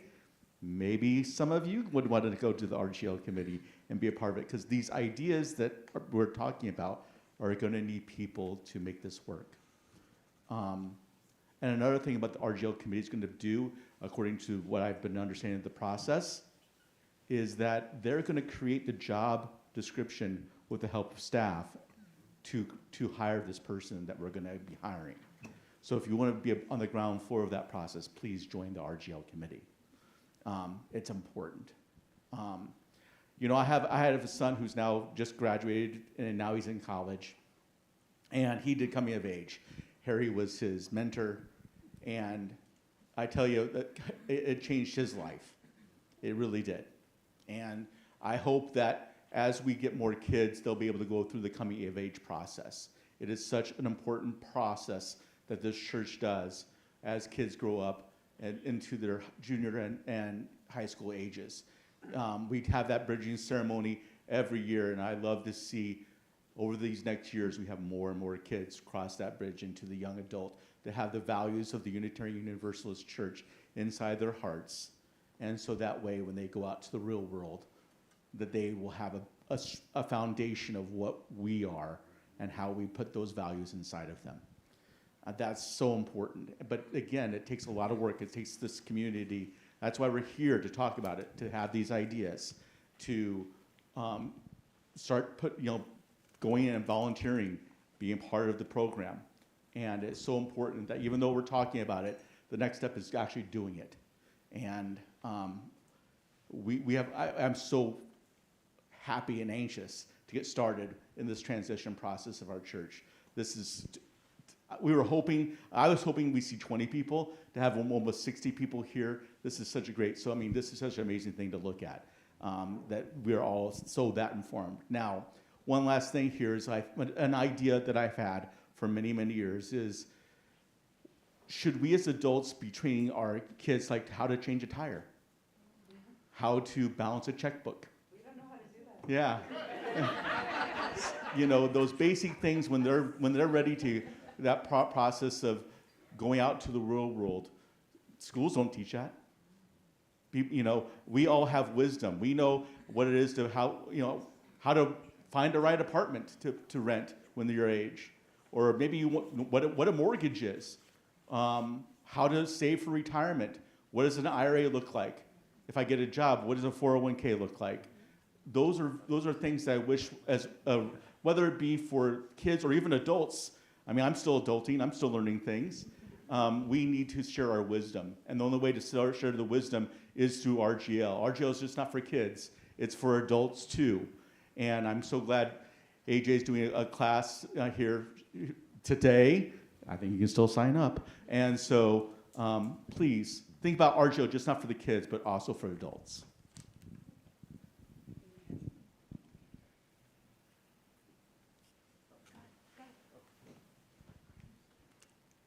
Hi, my name is Mike Foss. So Angie and I, we have two boys who are not here with us right now.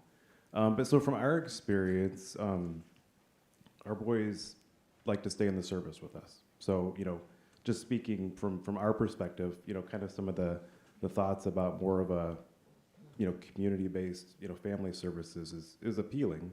And, the idea of the Wild Wednesdays, Wacky Wednesdays, or something along those lines that are more, it's families. It's not just, it's not separating the adults from the kids, but more family-based I think that's really interesting. And I guess I'd be curious, I heard a program mentioned that other Unitarian churches are doing.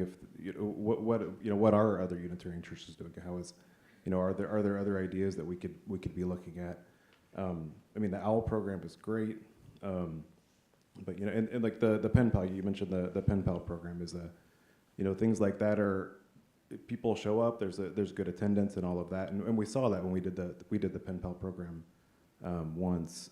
But I guess what's been hard about that is we haven't seen our pen pals back here since.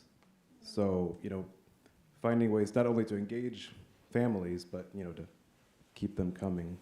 So just my thoughts.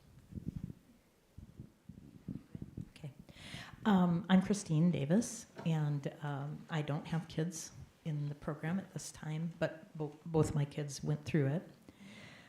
The things that are on my mind are kind of attached to things other people have said, and that's one of the very cool aspects of a generative experience like this, as you get to kind of piggyback.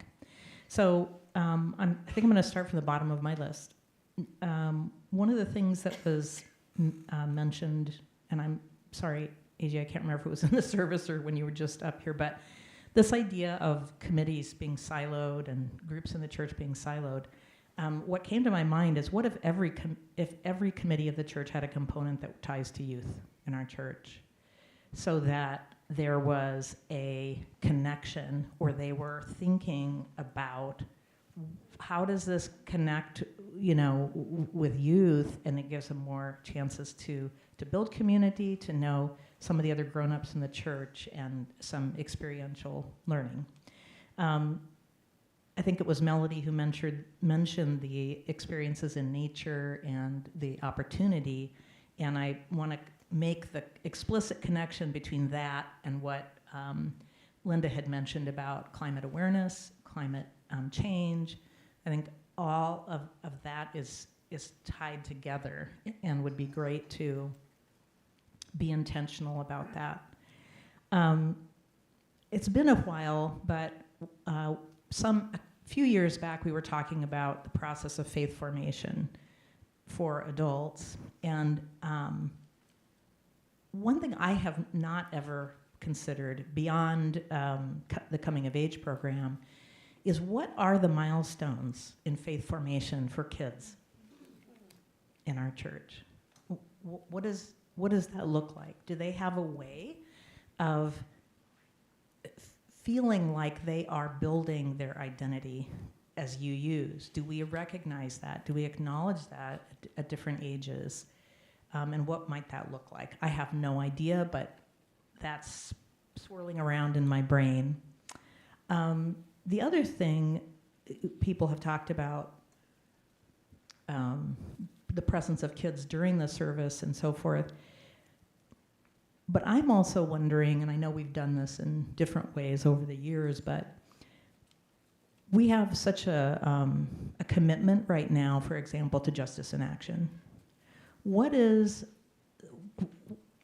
How are our kids in our church, I guess, informed about that, involved in that, in activism, in direct activism?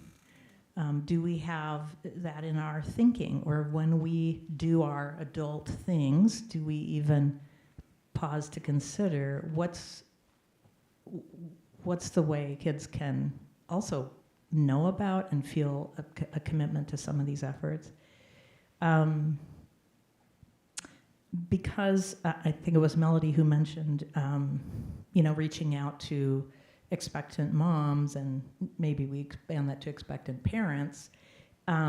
There used to be a very active moms group for many, many, many years that met here, and I know other churches have such groups. Maybe the time has passed for there to be very many at-home parents. I was an at-home parent. I was active in the moms group when my girls were little. And it was a very, identity forming, connecting experience to be hanging out in a different context, exchanging ideas, and just sharing, oh, I didn't know that was happening, sorts of stuff. And the last thing on my list that I've had in my mind for a long time is OWL programming, and maybe this speaks to Arden talking about the numbers of participants. I almost feel like we're the only game in town in terms of offering this sexuality education for young people. I have to think there are other families that are not necessarily directly connected to our church now who would be thrilled to pay to participate in OWL programming. And that is yet another way to give, it's another kind of outreach, it's another kind of evangelism in a way to help people be aware of who we are, what we do, what our commitment to young people in this community is. And so I would, as the newly rejuvenated advertising or outreach committee, sort of gets its wheels going, I think it'd be awesome to see us reaching out to the larger Lincoln community with some of that programming.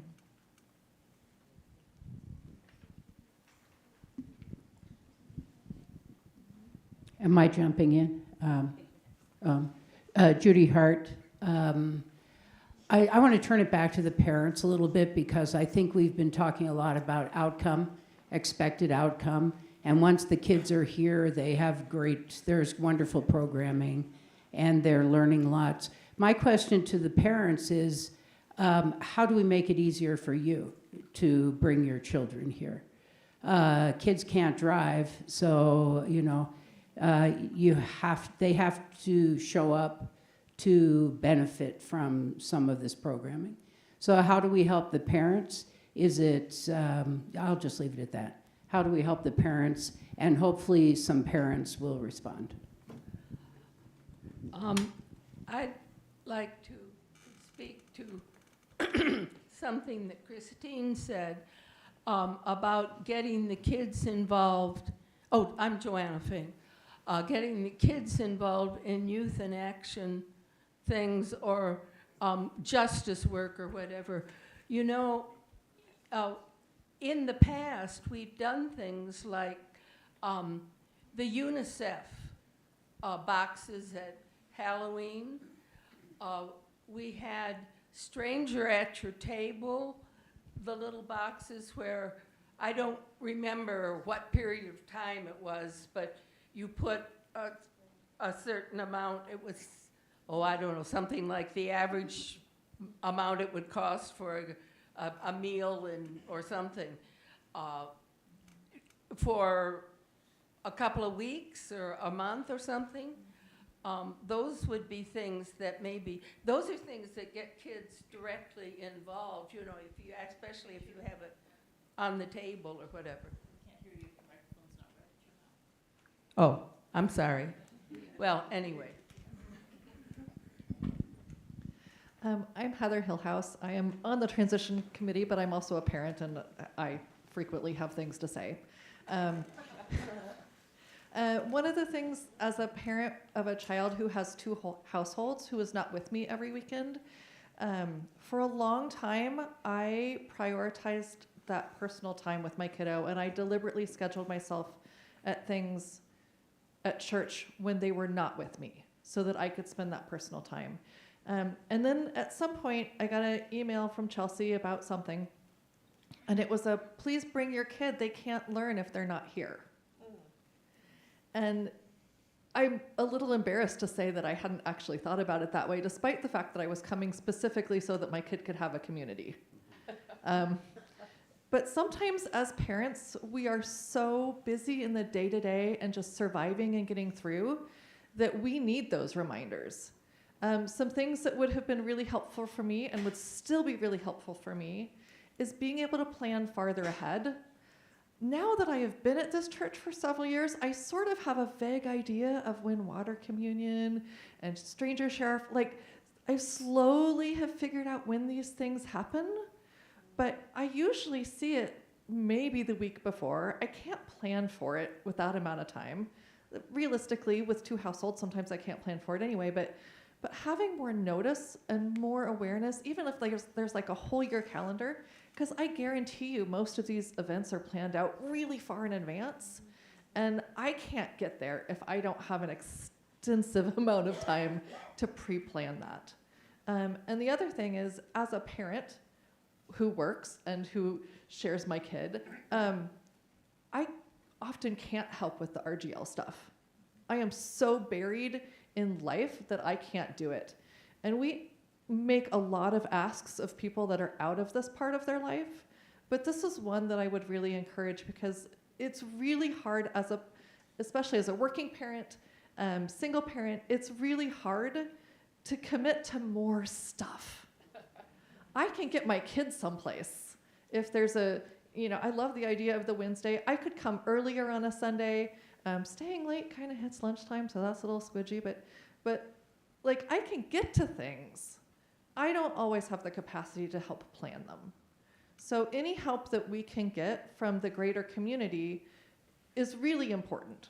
So Hi, I'm Mark Weddleton, and I have a daughter in the RGL program, but she's not actually a student, she's a teacher. And Sydney and I love to teach together. It's a thing that we can do together, so that's a nice connection there. But we also love the new program, the new way of doing things. And part of that for me is because I'm a elementary school librarian, and we have a staggering amount of wonderful books. I don't think that's ever been the case in the history of children's literature in this country, that we can draw on, that kids love. They're well written. They convey in a non-preachy, non-teachy way the different principles that we're interested in conveying to our children. So I love the idea of, I just love coming in with a book, and I confess I have an advantage. I know a lot of books, so I can pick favorite books. Not everybody can do that. But we all can go to the public library and wander around the kids section, which is a lot of fun, and pick books. But anyway, here's what Sydney and I do. And it's not exactly what we're supposed to do, but we've never been great rule followers, which is a problem in the public school system, but that's another issue. We think of books that we can read to the children that will fit with our JETPIG, but that are mostly books that the children will really enjoy and that will connect with their experiences so that we can have a great discussion. And it's that discussion there which is what we really have in our mind. I consider a session a success if a child participated in the discussion. Not if they learned about this topic or that topic, but they participated in the discussion and felt like they're included. And that is the biggest thing that Sydney and I do when we're in these things, is to figure out how can we make sure everybody has a chance to talk and feels comfortable talking. And as we've worked with the kids, we see some kids opening up who were a little nervous before. And that's just like, oh, this is fantastic. So it's that part of a welcoming community that's really been the key thing for us. And we do hope that that helps the parents get here on Sunday because their children think of this as a place that's a community that they welcome. And so it's really, it's a low key way, rather than here's our curriculum on this or that, that's the focus of what we have. And honestly, these are great kids. They're just fascinating when you get them talking, to hear them talk about the things that they talk about. And so I just wanted to share that if that has any value. Okay, hi, I'm Abby Lemberg McDowell. I have 3 kids that have gone to this church since they were, I guess, like young. Like one of them was in preschool. And I have a couple of things that I want to touch on. First of all, I think the most important, the biggest thing that's been running, I'm an ideas person. I have a lot of great ideas, but not a lot of skill in like pulling it all together. That's why I need more organized people on my side sometimes. And I guess the thing that's been running through my head is we have a perfect space. We have a wonderful space here. I really feel like in order to reach youth in action, and then like beyond, after the kids graduate from high school, they don't know where to go. They're just kind of like lost here. And a lot of them stay with me past the age of youth in action, and a lot of them just stop coming. And I really feel like this building should be a hub, like a community center for the queer community. Like, I'm just being honest. It's one thing that I've been thinking a lot about, and most of our youth do consider themselves some form of queer. I think it's like a third of youth that are growing up today. So it's a lot, and we have the space. I've been thinking an activity that I want to plan for this summer is a disability-friendly Pride program, like maybe that happens the same weekend as Pride, but for people who can't be outside in the heat or walking or whatever. They just need to be inside where it's a little quieter. Like one of my kids who is queer. and needs sort of a calm environment. So, the other thing, outreach, like marketing. I feel like we've dropped the ball, like really bad on marketing. I don't read emails. Like, I'm just gonna level with you. I do not read the Beacon.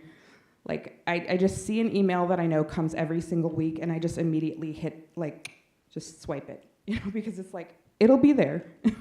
It'll be there when I come back to it, but I never come back. And it's gotta be done, I think, on social media in different ways. I have a lot of ideas on that. I'm doing a lot of research on that, and I'm also looking into the Young Adult Ministry YAM program from UUA. Just to see how to like mentor young people. Okay, sorry. Hi, my name's Megan, she, her pronouns. I want to second a lot of what other people have already said. So similar to Melody, when we had a kid, we'd already been members for several years and no one reached out to us or explained how it worked to take your kid to childcare the first time or anything like that. So that is important. We had a lot of friends from church who made us feel welcomed and loved, but that'd be nice to have that formal outreach. And kind of echoing that last comment, like if you're sending an email to a new parent, they didn't get it, or even a parent like anywhere along the journey. So social media, calls, text, if they're millennial and younger, they don't actually want to talk to you on the phone probably. That's just our culture. So like that's all appreciated.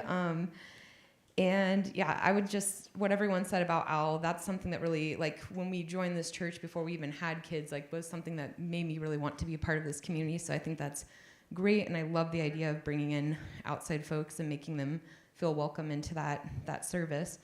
And I also, kind of last general comment is just, I really love the idea of the Wednesday programming, and just if you're wondering how to make parents feel welcomed and involved generally, it is the structural thing. So like, we're here today because there were multiple posts on social media. They were very clear. They said there'd be childcare. It was during the day. Like if you do a 7 o'clock on a work or school day night, no parents coming. That's 30 minutes before my kid's bedtime. So I know it's hard and we're dealing with a lot of different scheduling things and everyone has different needs. But if you want parents to truly feel invited and included, you have to structure things in a way that makes it easy for us to say yes and get there with everything that's going on. So appreciate that thoughtfulness today and looking forward to learning more about this as our kids get older and can participate more. Hi, I'm Tim Johnson. This is oriented more towards beyond the child care program, and it's probably because my kids didn't grow up here, and so I didn't grow up in the Unitarian Church. But I'm wondering, have we ever surveyed or asked those that have gone beyond the church and graduated and didn't come back here, what we could have done to bring them back? That kind of stuff.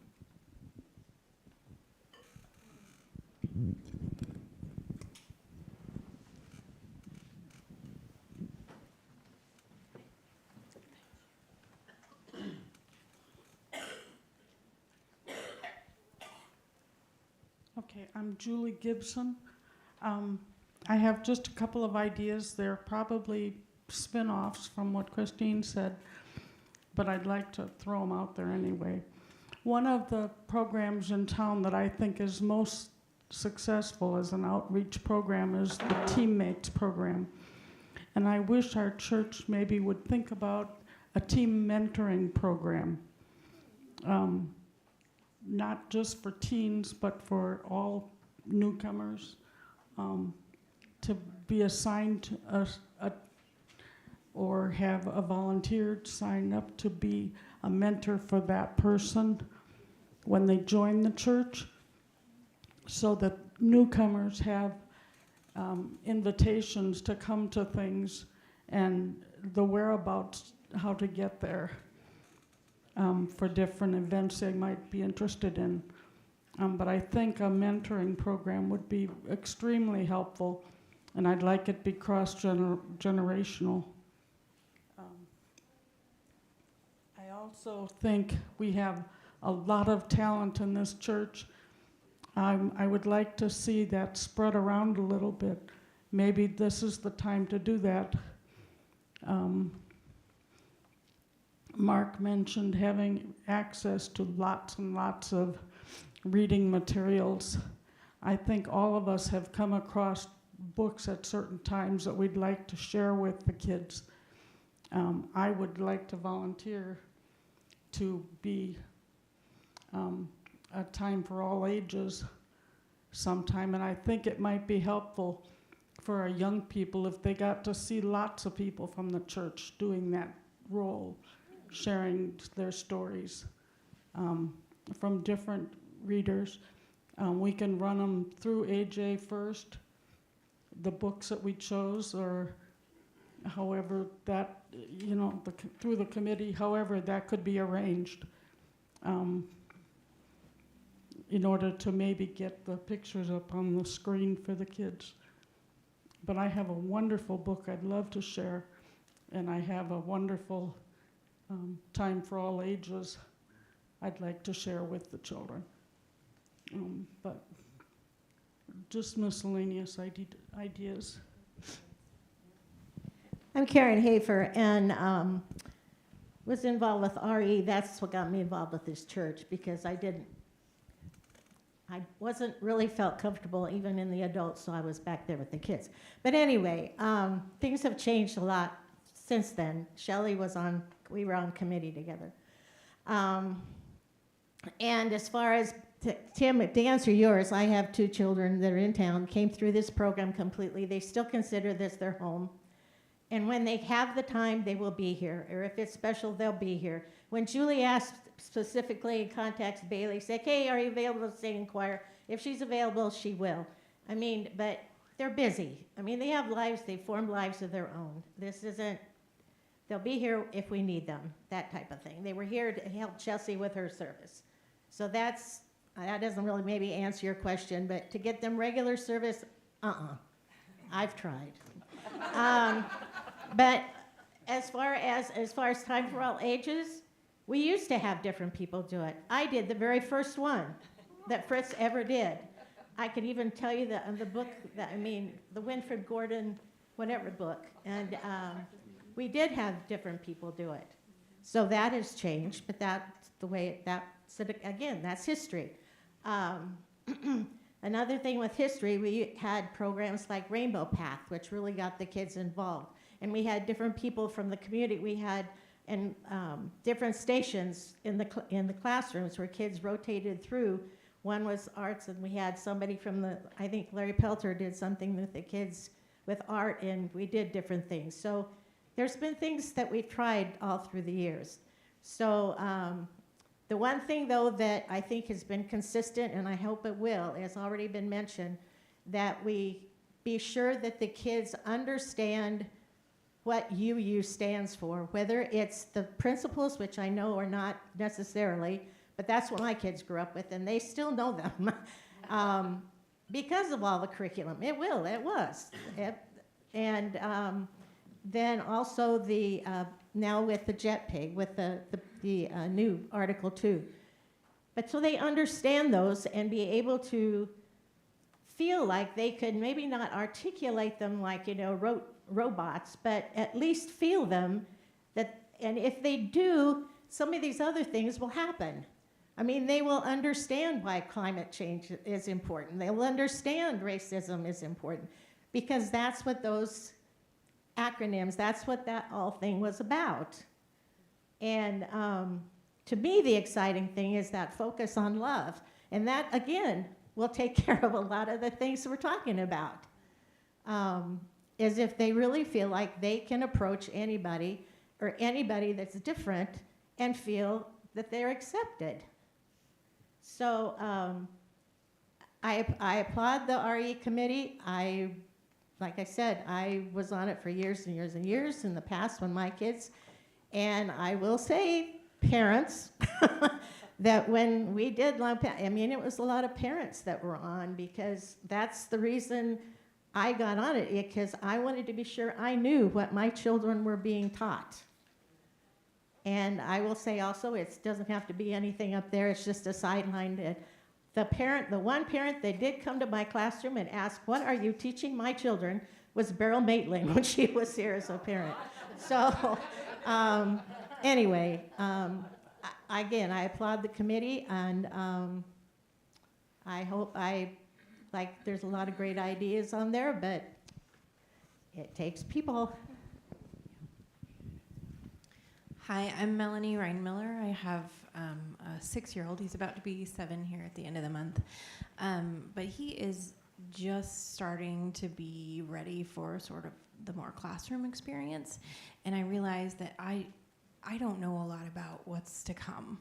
And I think that's sort of something that I've heard from some other parents and things, and just the way that people communicate now is I don't feel like I know a lot about what's going on. I love the different ideas coming out from different people, but I think communication is key. And I think coming from a marketing background, it's important internally as well as externally. And I think those things should be centralized and planned and shared in multi-channel ways. Because at one point we gave emails to someone and we were going to get that information, and somehow I don't get those emails, so I don't have that information, so it's up to me to look at the website or something, or see something random on social media.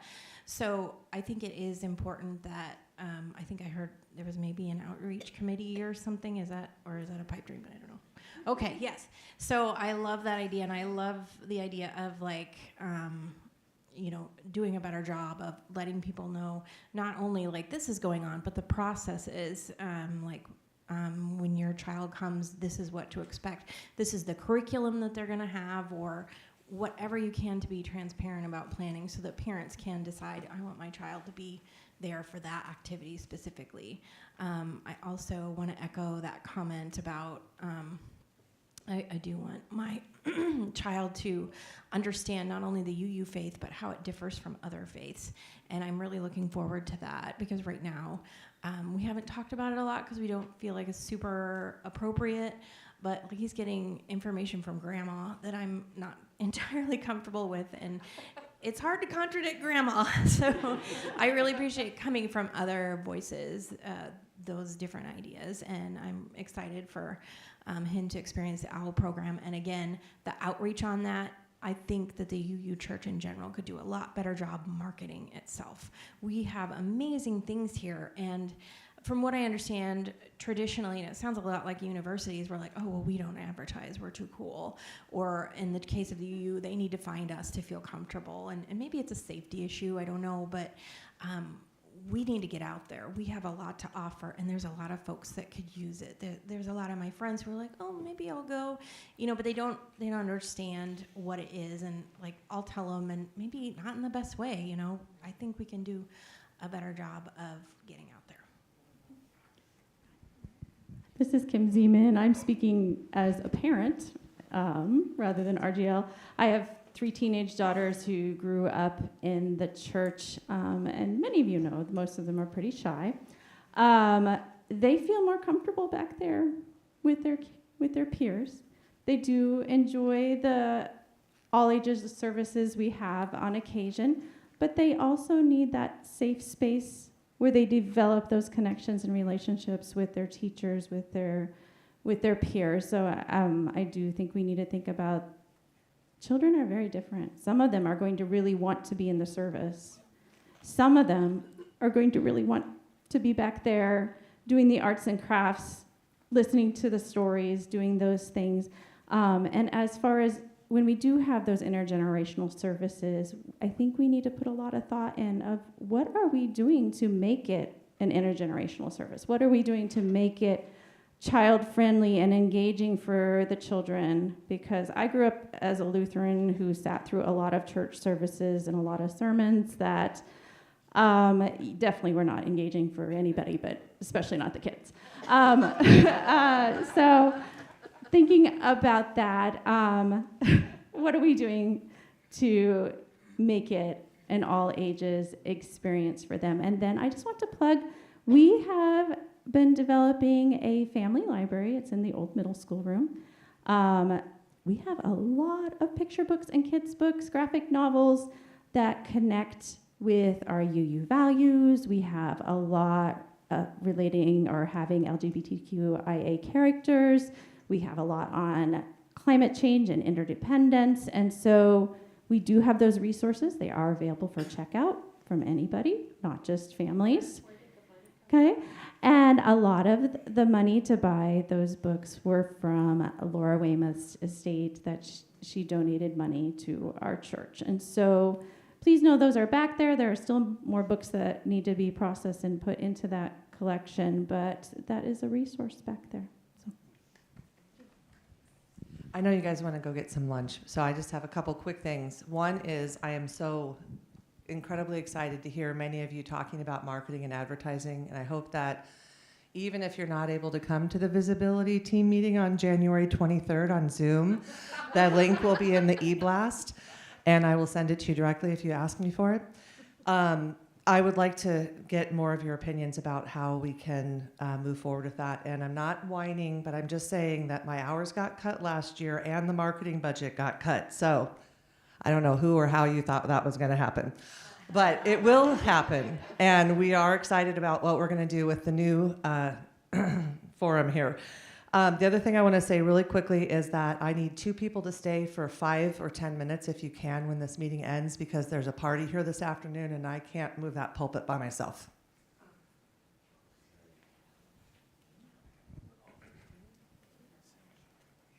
Is that the cue that the meeting is over? Sorry. Okay. Erica Berkey Rios. Lots of great things I heard that I'd also plug. One tool we can give kids, and I'm thinking about older kids, there are a lot of historically important people that contributed to the history of Unitarian Universalism that are widely known in our country and across the world.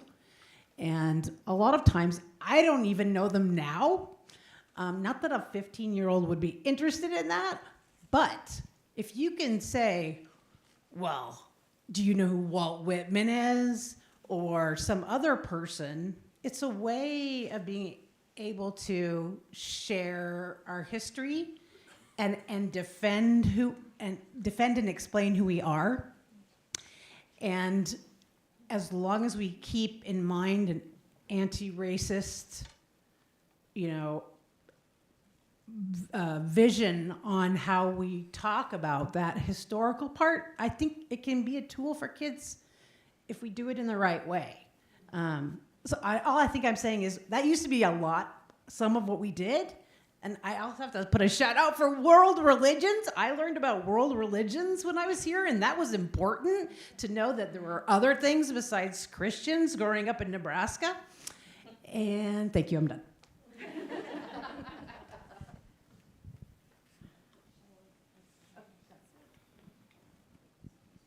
Hi, Shelley, they, them. Just a very quick one, building off of the potluck Wednesday thing. We're also rethinking the music program, and there's nothing better than music and kids together. So when we're rethinking the music, let's rethink how to put the kids and the music together. And we're talking about maybe doing a Wednesday thing. What about our third Thursday thing and increasing that for the families too? AJ, can I do one more, not as a transition team, but as a parent? I just want to say our kids staying in service with us are definitely not a part of the community of RGL because they're not back there. And they're also not really a part of this community because they're the only kids in here. And I look at Ryder, who's 14, and I want him to come to service because when he's 18, 19, 20 years old, and he steps in here for the first time, not going to RGL, he's gonna have no idea what this is about. He's gonna have no idea about the volunteering that's asked. He's gonna have no idea about everything that happens to make this happen because he will have been back there in a safe space, which is wonderful. But I also am very concerned that when he loses that safe space, he's not gonna feel safe in here either because he won't have been a part of it, if that makes any sense. So a big concern for me is young adults, they leave because they come in here and they haven't been a part of it their whole lives pretty much. Just, 5 intergenerational services. That's not a community for them as much. So I just wanted to share that too.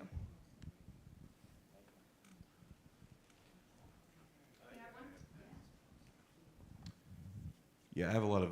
This is Keith McGuffey. I'm Megan's husband. I have a kid, Ella. She's 2, and another one on the way. Oh, thank you. Yeah, due in March. It is soon, isn't it? Yeah, I know. I would reiterate what Heather was saying about scheduling in advance. Like I'm in the same spot. I'm like, water communion is sometime in the spring. I have no idea, but I'm sure it's decided a year in advance. So we got 3 sets of grandparents who also want to visit, so I got a lot of schedules going on at the same time. I do think we could do a better job. One of the questions in the survey was like, is it important to attract new families? And I think we could do a better job of like explaining what RGL is within the church. I'm just thinking if I was a visitor here with 3 kids, like there's nothing to tell me there's a kids area over there. Like that corner doesn't look any different from this corner. There's a small table that I can't see because all the chairs are in the way. There's nothing to say, here are the teachers in RGL. I've been fortunate that Arden, our good friend, has been there every time I've dropped off Ellis, but I don't know the names of the other people there. That's kind of a scary proposition. It's not clear what the divisions are or where the rooms are even really, if we're just coming straight here. So I think some more signage, maybe something in our order of service that explains this a little better. There's a whole side here that just really has our logo on it. Maybe there's some space there. I don't know. Thoughts and ideas. Thank you for listening.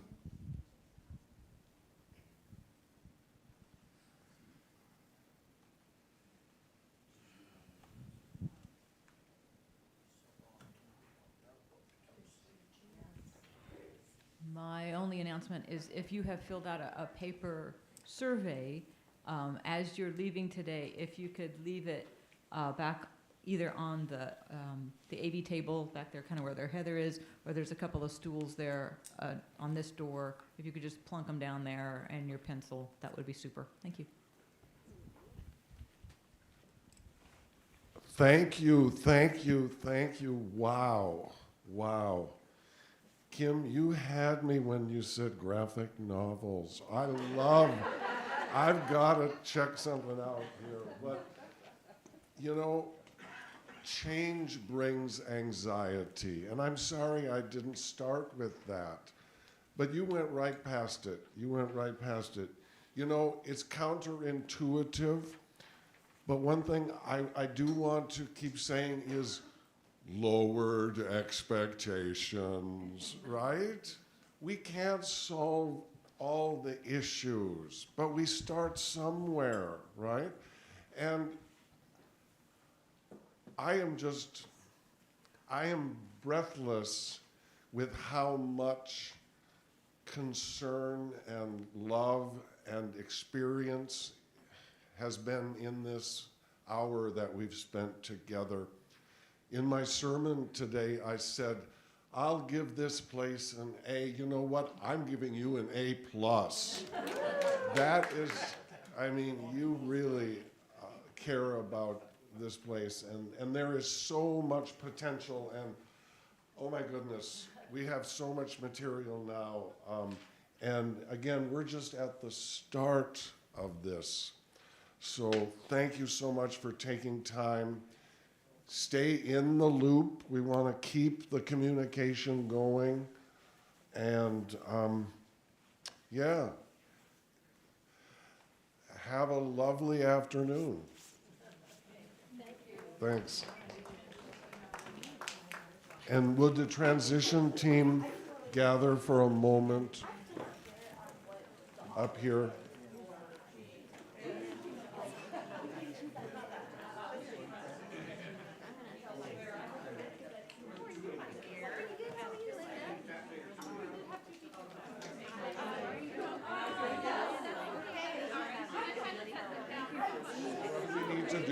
Does it just slide?